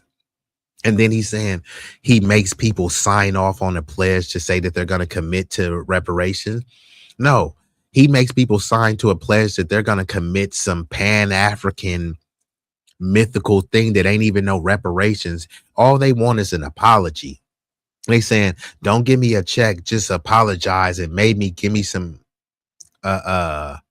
a scholarship to some other Boule tether factory institution that's run by Jeff Bezos' wife. That's all he stand for. And he's talking about he's trying to make it seem like the dude was just a provocateur. He didn't even say anything profound. All he said is like, you ain't gonna get reparations unless you put people in office that's gonna pay them. You ain't gonna get reparations unless you put people in office. Okay, who are those people in office, right? It ain't AOC. It wasn't Kamala. It ain't Cory Booker. So who are these people? It's no Latino. It's no Asian. People like to use the goofy term people of color. There's no person of color that's gonna fight for reparations. So who are these mythical people that we're supposed to put in? They have a tether governor, Wes Moore. He vetoed the reparations package. So all he's saying is vote blue no matter who if you want to get your reparations. And then when you vote for them, then they say, oh no, we can't do it, it's too divisive, we have to do something for the dreamers, the non-citizens. And here you have this Indian lady, Jaya whatever, Jayapil, Pramila Jayapil, or whatever her name is, right? She's saying that immigrants who came here illegally and were traumatized by ICE should be paid reparations. So now the people who crossed the border illegally but have been told, hey, look, man, you need to go back to your country and build there. Suddenly they should be getting paid reparations for that, right? And guess who co-signs that? Al Sharpcoon. Let's get back into it. And all he has is a bunch of old mammies and geriatric geezers and goons around him. Have been for all of our existence fighting for reparations, made every candidate pledge to it. You cannot get reparations unless you elect folk that's going to pay it. Who you going to pay yourself? So you can't, at one hand, say, everybody, don't vote for everybody, they racist, but I want reparations. Who going to pay you? So either you paid or you stupid or both. Yeah, see how they do? See how it is? They never talk this way to white folks, and white folks make demands. When white folks tell Al to jump, Al gets to jumping. Don't he though? When them white liberals tell him to jump, he's like, ha ha. I'm up high enough, boss? But when black people tell him something, he got something to say. He got to come back. He going to call them stupid or ignorant or dumb. Sound just like Roland. But here's the thing. Al, so let me get this right. You say National Action Network has always advocated for reparations. Why is it that it's never been brought up for a vote on the floor? Why? Hey, whoever this young blood person is, this is a low IQ comment. If you want to come up and try to challenge me and you want to shield for the Democrats, I'll let you come up. But this comment sounds stupid and it's just rambling incoherently, right? Get Al Sharpton's old saggy nuts out your mouth, bro. You're not formidable enough to challenge me, but you know, if you do want the smoke, you can come up. Don't leave a little whiny comment and then try to dip out. You sound moisturized, bro. I don't think you're ready for this level, bro. Has it never been brought up on the vote for a vote on the floor since you've been advocating for it? So basically what you're saying is you are ineffective and you've been unhelpful in the one thing that black people have unanimously supported. You've been unable with all your time. Because that bill been around since 88. And all that time, you haven't been able to get your party to bring a vote on that bill. I think we need to replace you, Al. I think your days is over, Al. I think you're a problem, Al. You ain't getting it done. You either an impediment or you ain't trying. Which one is it? You either not on our side or you ineffective. You either a co-mingler or you are a defector. Something's going on, Al. You ain't been a part of the solution. So when we get some people that can be with Black America to help lead Black America that aren't on the take and that can get shit done. And you just said you ain't the one because you ain't been able to do it. Now, we would be stupid if we continue to listen to you. We would be stupid if we continue to follow your lead and have your ass installed as the leader because we ain't picked you, Al. They picked you, Al. So we got some older black folks that think because you on MSNBC and because... And yeah, Al Sharpcoon, he just kind of told on himself. He said he's been allegedly fighting for reparation for this long, but he hasn't made any progress. The black grassroots and the new black media has made more progress just by podcasting, doing broadcasts on YouTube, Twitter, and TikTok has brought more awareness, clarity, and insight to the issue, the justice claim, more so than anything that HR 40, Sheila Jackson Lee, John Lewis, Elijah Cumming, Al Green, any of these Congressional Caucus members, right? What have they done? I've been fighting for it. We make people sign a pledge. They make people sign a pledge that they know they're not going to fight for, right? They make people sign a pledge to say, not right now. Now is not the time. And then when you start asking them about it, they start pivoting into some all lives matter, immigrants, this is for trans people and all this stuff. It's like, that's not reparations. You know what I mean? And then they'll start trying to explain to you why they can't do it.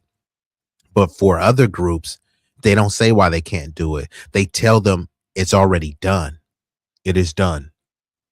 But with us, it's like, well, you know, we got to do a plebiscite, and, you know, it's really divisive, and, you know, people don't really support it like that.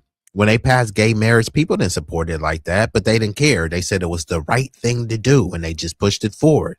Biden or Obama didn't truly support it like that, but it was the right thing to do, right? And it's an issue that, you know, is considered a universal issue because anyone could be gay, right? And that's how they try to frame the immigrant issue. This is a nation of immigrants built by immigrants. Anyone could be an immigrant. We're all immigrants. No, we're not all immigrants, right? But they frame it that way, so you're desensitized to once they flood your neighborhood with immigrants, right? Once they make it a gay issue, you're desensitized to thinking that gays have been marginalized. So now this blonde haired, blue eyed dude named Brad, because he's gay, he's a marginalized group now. But the dude is part of the dominant society. He has dub privilege. No, he's gay. He's oppressed. Okay. What group has the power and infrastructure to oppress anyone, especially blonde hair, blue eyed white people? The only people that have that power typically are other white people. But guess who they blame for their so-called oppression? George Floyd and BLM. You know what I mean? Like, okay, you couldn't get hired at your Fortune 500 company because of George Floyd. You can't afford a house and interest rates are through the roof because of BLM. You don't have health care for you or your precious kids, because what about Chicago? Okay, keep telling yourself that. Whatever helps you sleep at night. You've been picked by the DNC, and because Kamala wanted to sit down and give you $500,000, then somehow that makes you a leader. You ain't no leader, Al. Not even close, Al. You are on the take. You are corrupt. You are the opposite of the leader. Folks, I want you to open your eyes, be very clear. Pay close attention to what Al is on and who he advocates for. And if you're in the room, if you don't like me saying that, I'll say it again. Because you cannot get reparations without putting people in office that's going to pay them. Al is handpicked by the Democratic Party establishment. And he's showing his true colors. This is very evident. Look. Yeah, like Res 6 says, signing a pledge is like signing a petition. In most cases, it's a nothing burger. It's a nothing burger until they want to use it and say, hey, it's not really a nothing burger because I actually support it. So they use it to weaponize and pretend and feign support for something that they really don't believe in, right? And there's a saying like studies and committees is where bills go to die. So when they say, yeah, we got to do a plebiscite and we got to study it, right? Those studies aren't free. The money that they invest in the study could just be given to whatever aggrieved group or community. But no, they'll spend millions of dollars on a study, but won't even give a few hundred or a few thousand to the aggrieved group. They'll spend millions on the studies to say, we studied and yes, you guys suffered. Yes, we subjugated and oppressed you, but you niggas don't deserve anything but a pat on the back. And, you know, instead of a butter biscuit crumb, we'll give you a butter biscuit, right? We won't give you employment. We won't help you get your life started. Just a butter biscuit. Cause hey, look, you were getting nothing before. Now us giving you a butter biscuit, hey, it's something, right? You know, that's pretty much how it's framed. But with these other groups, they roll out the red carpet. They don't talk about giving them a butter biscuit. They talk about, here, how about we give you a house so you can have your own clean kitchen to make your own butter biscuits. That's what they're offering to the non-citizens. But for the blacks, it's like, pull yourself up by your bootstraps. Okay, fine. If that was the standard universally, it would be fine. But that's not what's happening. They're bringing people over here and then saying that, hey, they need resettlement assistance. Why is it our job to resettle someone? Oh, well, they were a refugee. You mean they were being subjugated and oppressed by their own countrymen? So why are we on the hook for that? Right? When we're oppressed here by our own government and our own countrymen, it's like, get over it, right? Shut up, nigger, stop complaining. Okay, fine. I'll shut up and stop complaining. But these people were seeking asylum, fleeing their own people oppressing them. Tell them to shut up and pull themselves up by their bootstrap. Somehow that's xenophobic. They can say they're fleeing gang violence and we have to roll out the red carpet. But I thought y'all said Oakland was infested with gangs, and Chicago and St. Louis and Baltimore. Where could the young youth who doesn't want to be involved in gangs, where could they flee? What assistance do they get? Oh, I forgot, they're American and they're black. So they have to shut up and pull themselves up by their bootstraps, because we have to take care of people in Tijuana who were gang members, in Bogota who were fleeing gang violence from their own people. The hypocrisy is rampant. RS says over 1,000 Turkish women came to America, gave birth, their baby, and received citizenship and got $10K from the government in America last year. Yeah, it's no shock, right? Turkish women, just like right now, especially until 2030, Turkish people come over and are considered white. People from Lebanon, white. Egyptians, white. Syrian, white. Palestinians, white. Now, I get it. People say, no, they're Arab. No, they're Muslim. There's no race called Arab, and there's no race called Muslim, and there's no race called Middle Eastern. And if someone tries to retort how race is a social construct, well, so is ethnicity, nationality, and religion. Middle East is a social construct. Sub-Saharan is a social construct, but people adhere to it. Latino, Hispanic, social construct. So based on the U.S. Census, Armenians, Lebanese, Palestinians, Syrians, all these people are classified as white. And this is how they up their birth numbers, because they're not having babies at replacement level. So when they have a bunch of immigrants who will be later adopted, assimilated, and folded into whiteness, it helps them maintain this mythical white majority, right? They didn't like Italians. They called them guineas, i.e. Africans, i.e. niggas. They called the Irish white niggas as well. They said that they weren't white. They said Italians weren't white. Then they looked around and said, damn, we don't have enough people that are of this pure Anglo blood. So you know what? Y'all white too. Now, y'all ain't white like us. There are hierarchies in the whiteness, right? Y'all ain't white, but y'all are white, and y'all are above the niggas, right? So that's really all it was. And they start folding all these other people into whiteness. And many people were voluntarily buck breaking themselves into whiteness, i.e. the Mexicans, for example, right? Mexicans fought tooth and nail to be legally classified as white. Mexicans were going to have their own category. It wasn't going to be a Latino Hispanic category. There was going to be their own category. Just like how it says Amerindian, Alaska Native, Mexican was going to have their own category. And guess what? They said, hell to the no. We do not want our own category because we are white. Don't try to put us in no other trick bag. We white, just like y'all. And then the Euro say, you know what? Y'all are white. Y'all not like us, but y'all also not like those niggas. So y'all can get adopted into whiteness. All this stuff is well documented. Look at the Treaty of Hidalgo in 1848. Once Mexico sold much territory, when they say no one's illegal on stolen land, well, Mexico sold a bunch of its land. Utah, California, all this other stuff, right? Now, were they forcibly coerced to sell? Yes, but they took the money, and they also took the terms, which said that many of the Mexicans here and many that they would allow to later immigrate here would be classified as white. So, this is well documented history. Yeah. So this is why I say both parties support the open borders, because when you look at who Biden mainly let in, over 80% of the people were Latino / Hispanic. But who are they talking about? You don't really know, right? They let over hundreds of thousands of Venezuelans, the white Venezuelans, right? They let over hundreds of thousands of people from Brazil and Bolivia and all these Honduras, all these random places. But they were the lighter, brighter, and whiter Hispanics, because there's no race called Latino and there's no race called Hispanic.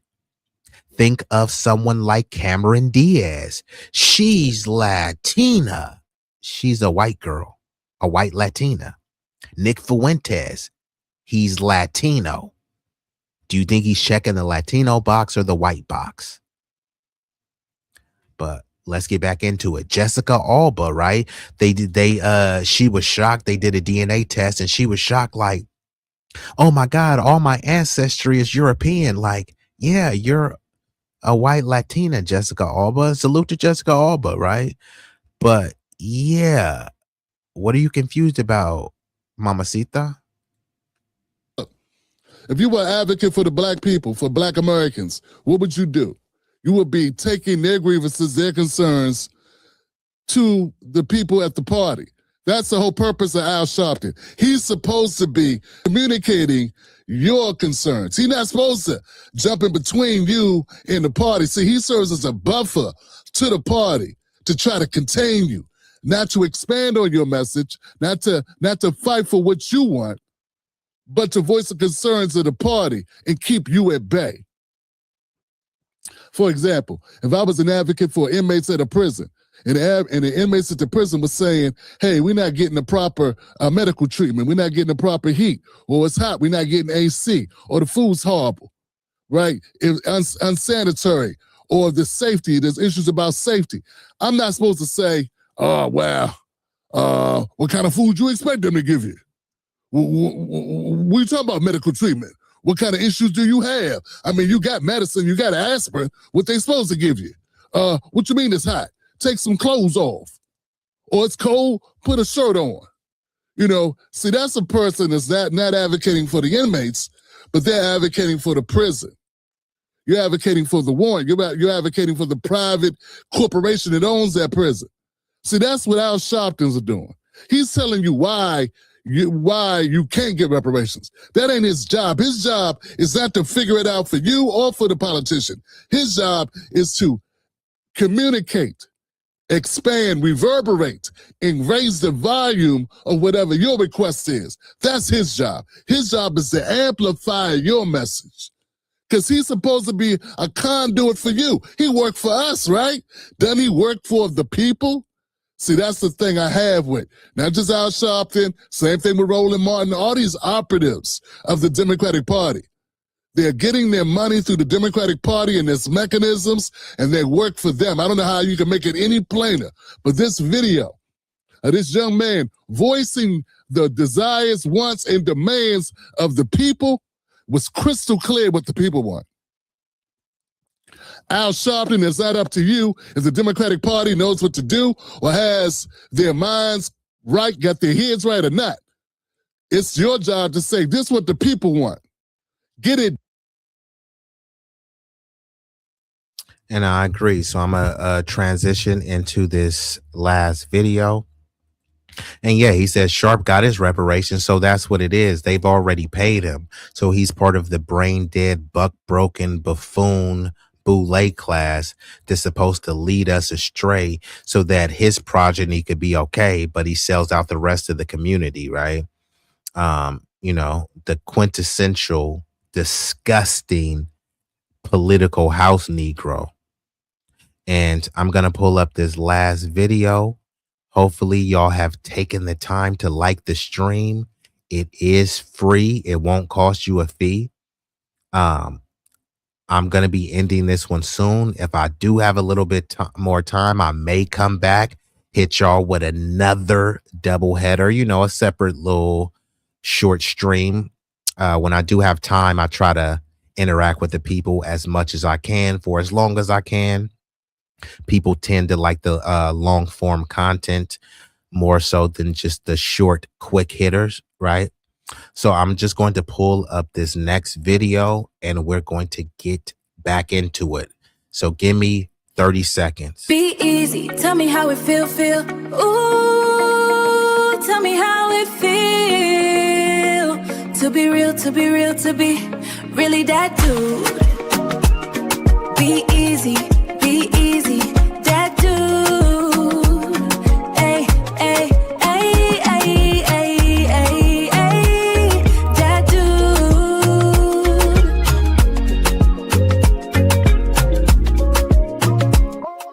Oh, be easy. Okay, so we are back at it. So just in case you guys don't know, you know about the foundational Black American lineage, but there is a delineation movement where we're drawing the distinction, a line in the sand to say, hey, some of these people are not like us. Now, some of the language could get a little bit colorful, a little bit offensive, and people may not like it.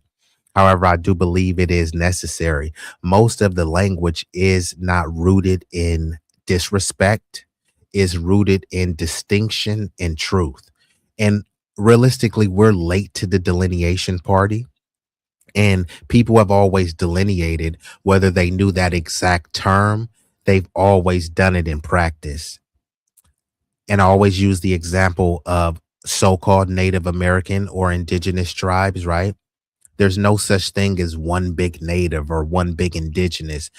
There's over 560 plus federally recognized tribes, which means there's multiple tribes that are not federally recognized. But why don't they call themselves one big Native American? Why don't they call themselves one big indigenous? No, they have ethnic distinction. They have what's called intellectual sovereignty, where they are granted the right to be able to culturally identify themselves. So to try to say that a Cherokee is no different than a Choctaw would be offensive. If you think it's not, just go tell them. To say that a Seminole and Blackfoot and Navajo are all the same, they're just one big generic native tribe. If that was the case, then why would they need 500 plus federally recognized tribes? Why can't all those tribes just be amalgamated and absorbed into one big indigenous native tribe? For them, that would be unacceptable. Flat Asianness, right? People think flat blackness is cool. They want to try to pretend as if foundational Black American, the native freedmen, as if they are no different than someone who just immigrated here from the Sudan, from Darfur, someone who comes from Mogadishu, someone that comes from Burkina Faso, right? Y'all both African. No, we're not. You know what I mean? So we're just supposed to pretend we're all the same just because of reasons or some propaganda and indoctrination that you've been socially engineered to believe. But you don't do that with Asian people, right? You don't look at Japanese and Korean people and say they're the same just because they're Asian. You don't look at Chinese and Japanese people and say they're the same just because they're Asian. You don't talk about their shared ancestry and history and intermingling racially and ethnically. You don't even talk about that. You let them maintain their core intellectual sovereignty. You separate China, which is why there's a Chinatown and a Japantown. It's not a China Jap town. It's not an Asia town. China town, Korea town, Japan town. Why is there all this ethnic specificity and distinction? No one cares. They only care when it's a particular demographic, which are the foundational Black Americans, who they want us to be these generic African Americans, to try to equate us to immigrants and to try to make this nebulous term that anyone could just leech and tether onto and get you on a technicality, which is why the New York mayor, Zohran Mamdani, had at one point checked that he was African American because he's an Indian who was born in Uganda, African. He's American with American citizenship. Hey, I'm African American. Charlize Theron. Elon Musk could claim African American. Now, some people will say whether they would do it or not is a different story, right? They shouldn't even be allowed to. Why are there these nebulous loopholes at all? So when someone says African American, no one even knows who the hell we're talking about. Rui Hachimura, who is a Japanese player on the Lakers, right? Technically, he's melanated, right? But he's full Asian. He comes over here and he's considered African American. What does that term even mean? Right? So it's supposed to be convoluted and confusing. They're trying to pretend as if it provides you some level of cultural clarity. But how could you have clarity about Africa when you've never been and most will never go? Not because it's hatred towards Africa. It's just my homeland is here. It's a very beautiful and a rich homeland. So what do I need to go to any other country or continent? Not because I'm afraid to travel, not because I don't like traveling. I'm just talking about pure necessity. These other groups, they're fleeing out of necessity because they didn't stay and fight and build anything. And it's not to disparage them. A lot of them, they'll say, oh, well, the U.S. destabilized my nation. Well, how was the U.S. able to destabilize your nation?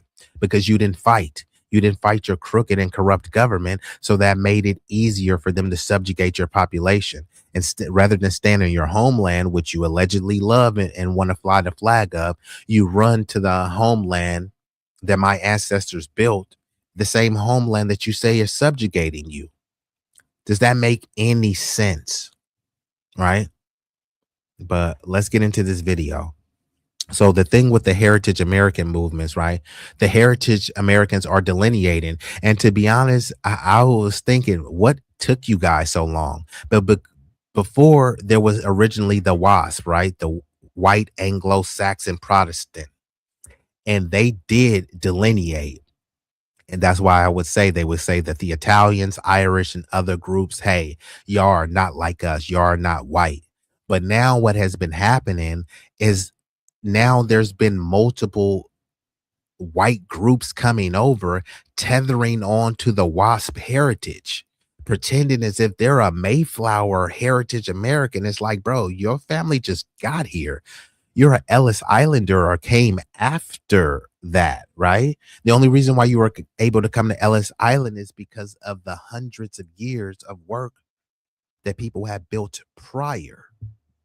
So these people, some people will come over from Serbia or Bosnia and talk about what white people built. It's like, bro, you were living in a Serbian slums where you were failing. People were beating each other over the head with, monkey meat. And now you want to come to the US and pretend as if you're doing so great when you were giving handouts, i.e. the Homestead Act, when they gave out millions of acres of free land to poor white peasants, right? So many of these people came after the labor was done, and then they're trying to pretend as if they were heritage or a Mayflower American. No, bruh, your family was failing in their homeland. They were fleeing filth, feudalism, failure, and famine. It's nothing to ridicule you about. It's just what the truth is, right? The potato famine being one of them, right? They were fleeing that. That means you were failing. You couldn't get it popping over there. So you had to come here where someone else had got it popping.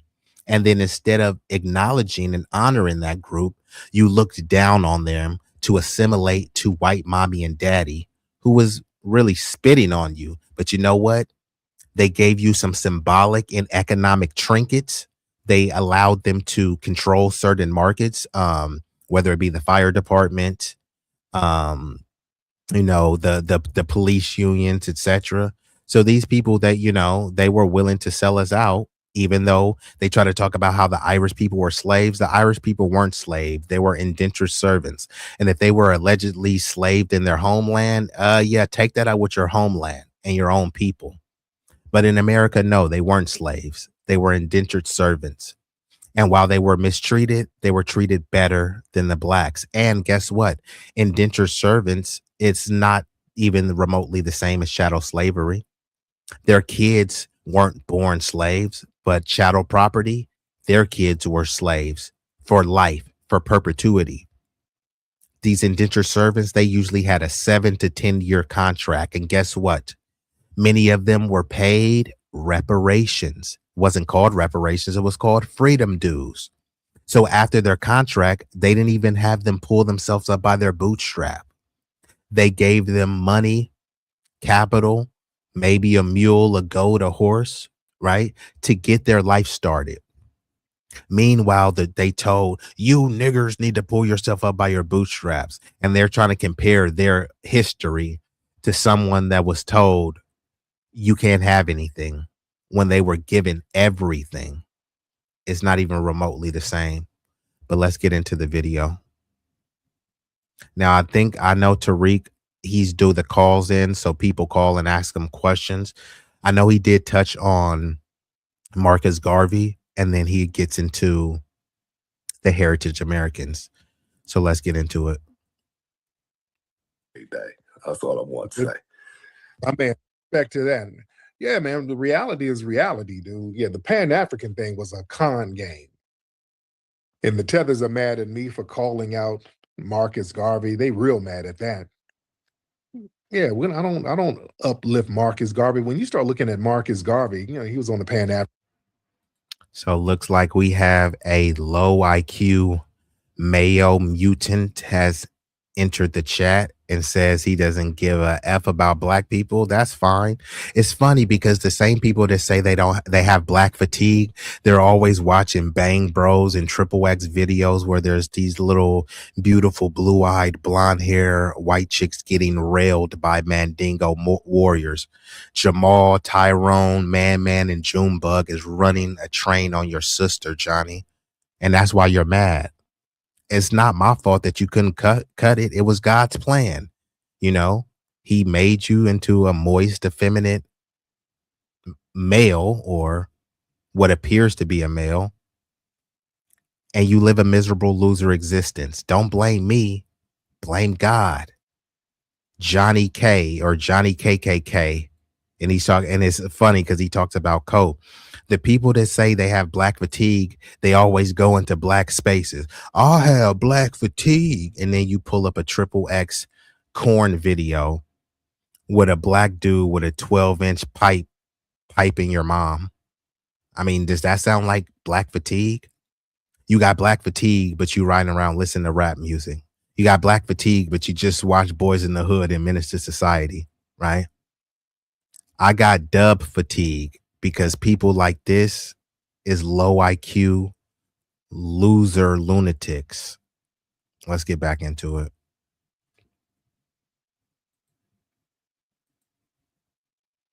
African thing. Marcus Garvey didn't accomplish shit.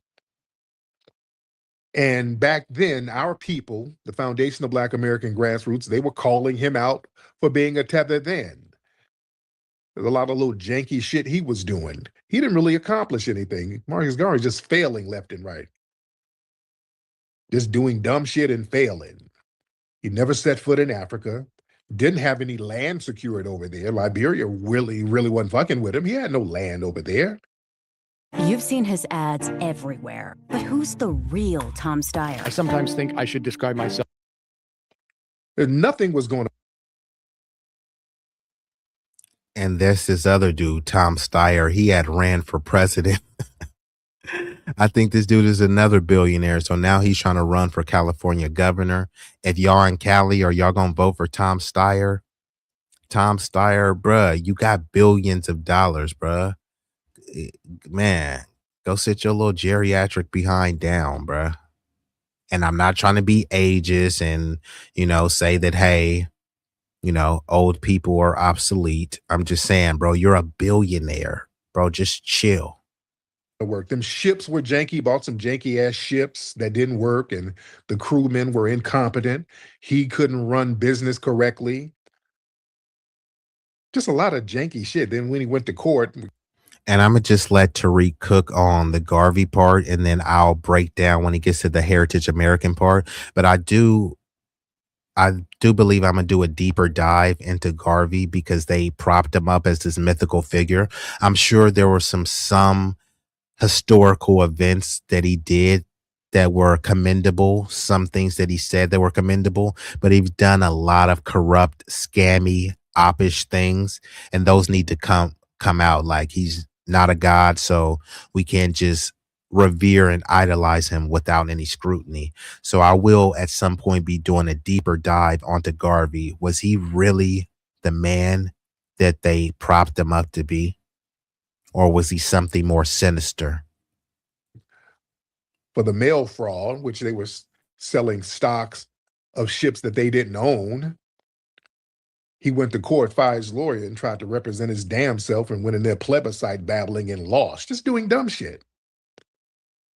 Yeah, we don't owe Garvey shit. They try to mythologize him into something that he wasn't. Garvey was a fat tether who was fucking up. And it's okay to admit that. And the black community knew that then. They were calling that out then. Meeting with the Klan and all that weird shit. Yeah, and they called him out. As they should. And again, they try to say, well, Elijah Muhammad then met with the Klan. No. Elijah Muhammad talked to the Klan. It wasn't to try to send black people away. That was them putting the Klan on notice, like, hey, look, we about to buy farmland down here. So yeah, you won't start nothing, there won't be nothing. We know you, you know us. It was on that type of shit. Big Zico. What's good with y'all, G? How you living? I'm good, man. How are you, Z? I'm good. I just got some news for you. Yes, sir. Guess who just caught another body? Lake Lanier. Lake Lanier, yep. Yeah, somebody they effed around and found. Who is the victim? Anybody know what the victim's name is? Nah, they haven't put any information about his name. They just say he was a 75-year-old man. And apparently a fishing lure had got stuck and he tried to retrieve it and it ended up falling in the water. Yeah, boy, they gonna learn. They gonna learn, man. Thank you, brother. Yeah, for those who don't know. Yes, sir. Lake Lanier caught another body. People keep fucking around with Lake Lanier. Dude went out there and went fishing, and that water brought him on in. Come on down, man, y'all. So actually, I do have a harder stop, something that kind of came up. So I'm gonna fast forward a little bit and then I'll give a more rapid response and then I'll get ready to shut it down. But let me play some of this video.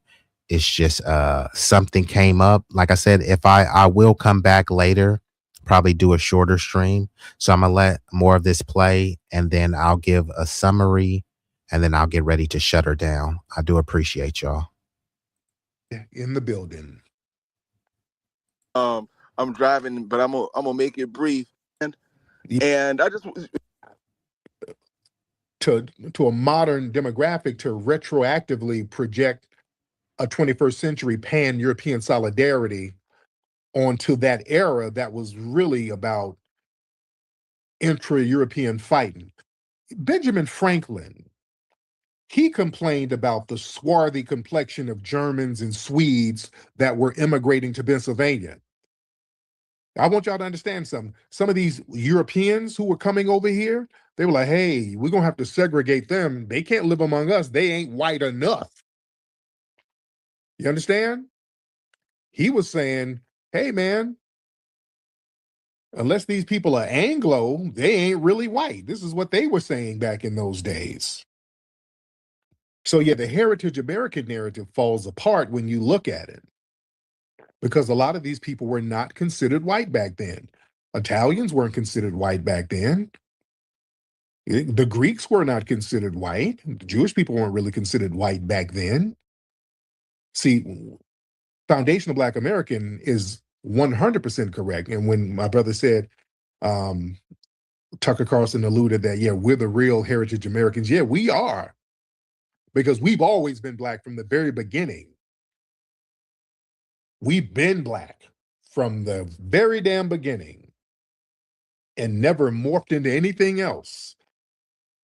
So we've had a continuity of Blackness, and we've cultivated the culture, the customs, the language, the style, the adversity, the resistance, all under blackness from the very beginning and never wavered and never got amalgamated into anything else. This is what makes us foundational Black Americans so potent, because we are so deeply rooted in our foundational Black American culture, more deeply rooted than anybody else, ladies and gentlemen. Do you understand that?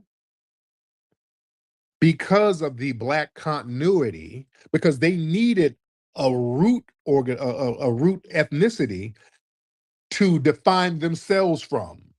They needed a solidified underclass, which is what they wanted us to be, to build a racial hierarchy from our established underclass status. Yeah, that makes sense? So blackness was clearly defined. Whiteness, you allowed certain people to be white at certain times. Whiteness was more fluid. And over the years, it brought in more people here, more people there. Just like Mexicans are considered white now. They damn sure weren't white back then. You know what I'm saying? Okay, Masad.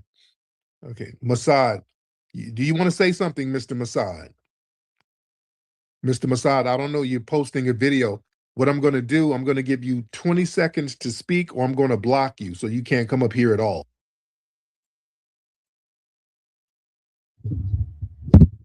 So like I said, I got a hard stop, but y'all pretty much get what I'm saying. In terms of the heritage Americans, many of those people are not heritage Americans. You guys came after the Ellis Islanders. You people are recent immigrants, which is why they actually do adopt this is a nation of immigrants built by immigrants. No, you can say it's a nation of immigrants built by immigrants. That's a flat out lie.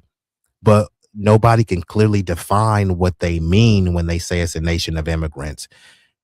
They try to say that everyone is an immigrant, and then they say except for the Native Americans, but then they say, hey, these so-called natives allegedly immigrated from parts of Siberia, right?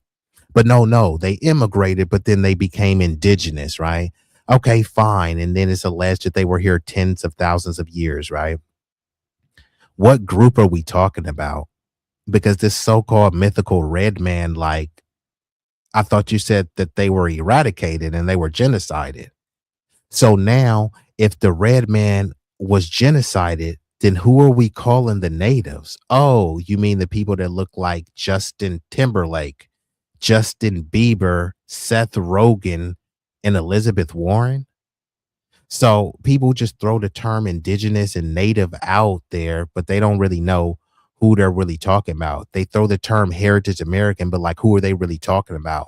Some recent immigrants are trying to leech and tether on to what the Anglos built. Well, the Anglos said y'all wasn't like them. So it's foolish for you to come over here and say, we built us and us whites and us this. Like, who is we? It was enslaved people who built the White House, not some Serbian or Bosnian immigrant, not some Ukrainian Nazi, right? So all of these things are well documented. And it's funny because the people will come over here, they'll be from some slums in Europe and say, us white people built America. But then when I say, okay, and y'all white people enslaved, did that peonage, sharecropping, Jim Crow, redlining. Y'all white people did that, so y'all gotta pay reparations. Then it turns into, hey, why you want me to have white guilt? Why you blaming me? You was never a slave and I never enslaved you. So hold on, why are you trying to take credit for what the slave owners built, right? Because that's who they oversaw, right? It was actually the slave, enslaved, and freedman hands building it. But the overseers and the managers and the contractors were the slave owners. You can't try to take credit for what the contractors and the slave owners conquered, stolen, and, did heinous acts towards, but then you only want to take credit for what you find beneficial to you. You want to take credit for the White House. However, you don't want to take credit for enslaving and forcing enslaved people for building the house. How does that work, right? So when it's good, they take credit for it. When it's bad, hey, you can't blame us all. You want me to have white guilt. No, I don't want you to have white guilt because, like you said, you didn't enslave anyone, but you also didn't build anything. So since you don't want to take credit for slaves, stop trying to take credit for building things. Us whites built this. No, you didn't build anything, bro. You can't even change a tire. You can't even change your oil on your own, but you keep talking about this great civilization. We was Vikings and shit. What did Vikings build? Vikings didn't build anything. They looked at people who did build and said, hey, we're going to go RAPE, pillage, and plunder. That's not building. That's barbarism. And Big Rig is still here. And you know what? I'm about to get ready to shut her down. It's just because I got a hard stop and some things that I have to tend to. And he says they're just using excuses to not give us reparations because we will blow big time. Well, yeah, you know, they're liars and, you know, they have all sorts of excuses to not deliver on the justice claim. And that it wouldn't be okay, but it would be understandable if they had the same energy and logic with everyone else. But instead they say, you niggers don't deserve reparations. But however, illegal immigrants do deserve reparations. White dudes do deserve reparations because they were allegedly discriminated against. White people weren't being discriminated against. And if they were, who was in the power to discriminate against them? That would be other white people. The people who are causing all your issues are other white people, but you're too busy blaming George Floyd and BLM. You can't afford a house because of other white people in power. Don't take my word for it. Most of Congress is white. Most of Congress is over 60 years old and white. Most of the CEOs, white. Most policemen, white. Most firemen, white. Most billionaires, white. Most astronauts, white. Most private defense contractors, white. Most military industrial companies, white. But guess who you keep blaming? Black, black, black, black, black, black, black, black, black, black, black, black, black. What about Chicago? Some random poor, crusty, musty, dusty nigga in Chicago doing a drive-by and then getting caught and being locked up for it. How does that help you afford to send your kids to college again? Does that stopping Palantir from mass surveilling you? Oh, I forgot. They're still hacking your phones and spying on you. Big Brother is still watching you, but you're talking about, what about Oakland? How pathetic and confused could you be? So I'm going to go ahead and play a couple more visuals and I'm going to get ready to shut her down. And depending on how y'all respond to this stream, I may come back a little later, hit y'all with a double header. You know, it's still early in the evening over here in Cali. So I appreciate y'all. Y'all could have been anywhere in the world. You chose to be here with me, at least momentarily. And for that, I thank you. So I'm going to go ahead and hit these visuals and then we're going to be out of here. Yeah. Hey.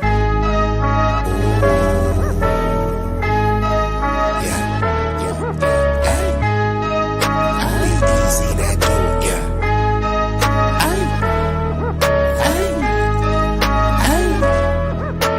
Dude, so hot it's burning up, just go ahead and turn this up. I bring the pain like an aftermath of a car wreck. It's a lot of niggas that say they real, but to me that shit is far-fetched. Most them cats is pussy, they really is on some feminine stuff. I rap on them with the 40 ounce, it's a definition of adrenaline rush. What it do is sweet like cinnamon puffer, my niggas is rough like willow pass. Grew up out on Mary Mac, but I used to hang on willow pass. These firms that I roll with, outcasts and misfits, better zip lips so you get hit when the fifth spit, flat line in your Fitbit. Trap habits is black magic, no voodoo. Get the bands like Buku for the cocaine to go cuckoo. Most these niggas is foo-foo, so I'm shitting on them like doo-doo. I can't fuck with y'all like tofu, I'm just saying, man, like Goku. Bad bitches at the house with me watching Netflix or Roku. Fuck them both at the same time, and I swear to God it was so cool. Street legend, real boss, I call shots cause I'm still saucy. I know some G's to the bike crack on Chirac and then fly back out the mill. When they hear me flow, they say I be burning up, burning up. Cookie to the draw is what we burning up, burning up. What you ain't know, oh, we burning up, burning up. This shit so hot, it's burning up. Just go ahead and turn this up. When you hear me flow, I be burning up, burning burning up. Look easy to grow is what we burning up, burning up. What you ain't know, oh, we burning up, burning up. This shit so hot, it's burning up. Just go ahead and turn this up.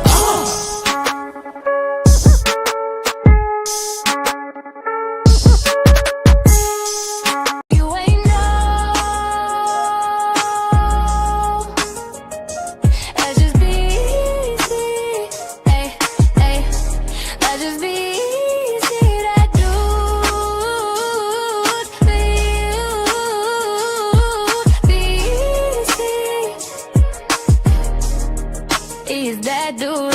You hear me? You feel me? Ooh, ooh. B-Eazy Dat Dude, yeah. B-Eazy.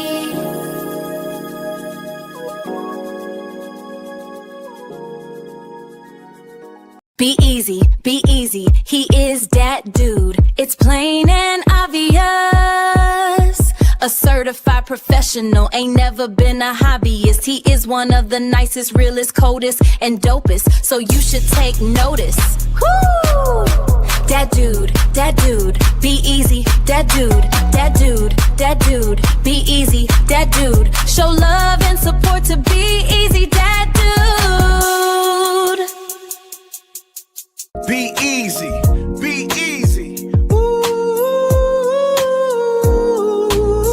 B-Eazy, B-Eazy, he is that dude. Ooh, he is that dude. That dude, B-Eazy, he is the one that you can call so he can get the job done. He about to reign supreme if you thought his run would soon end. He just getting started though, so go ahead and tune in. B-Eazy, B-Eazy, he is that dude. Ooh, ooh, ooh, ooh, he is that dude.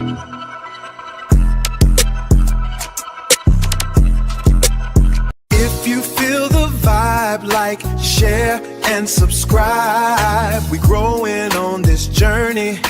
Come and take a ride. If you wanna slide with that dude, be easy. We going all the way to the top, believe me. All the way to the top, believe me.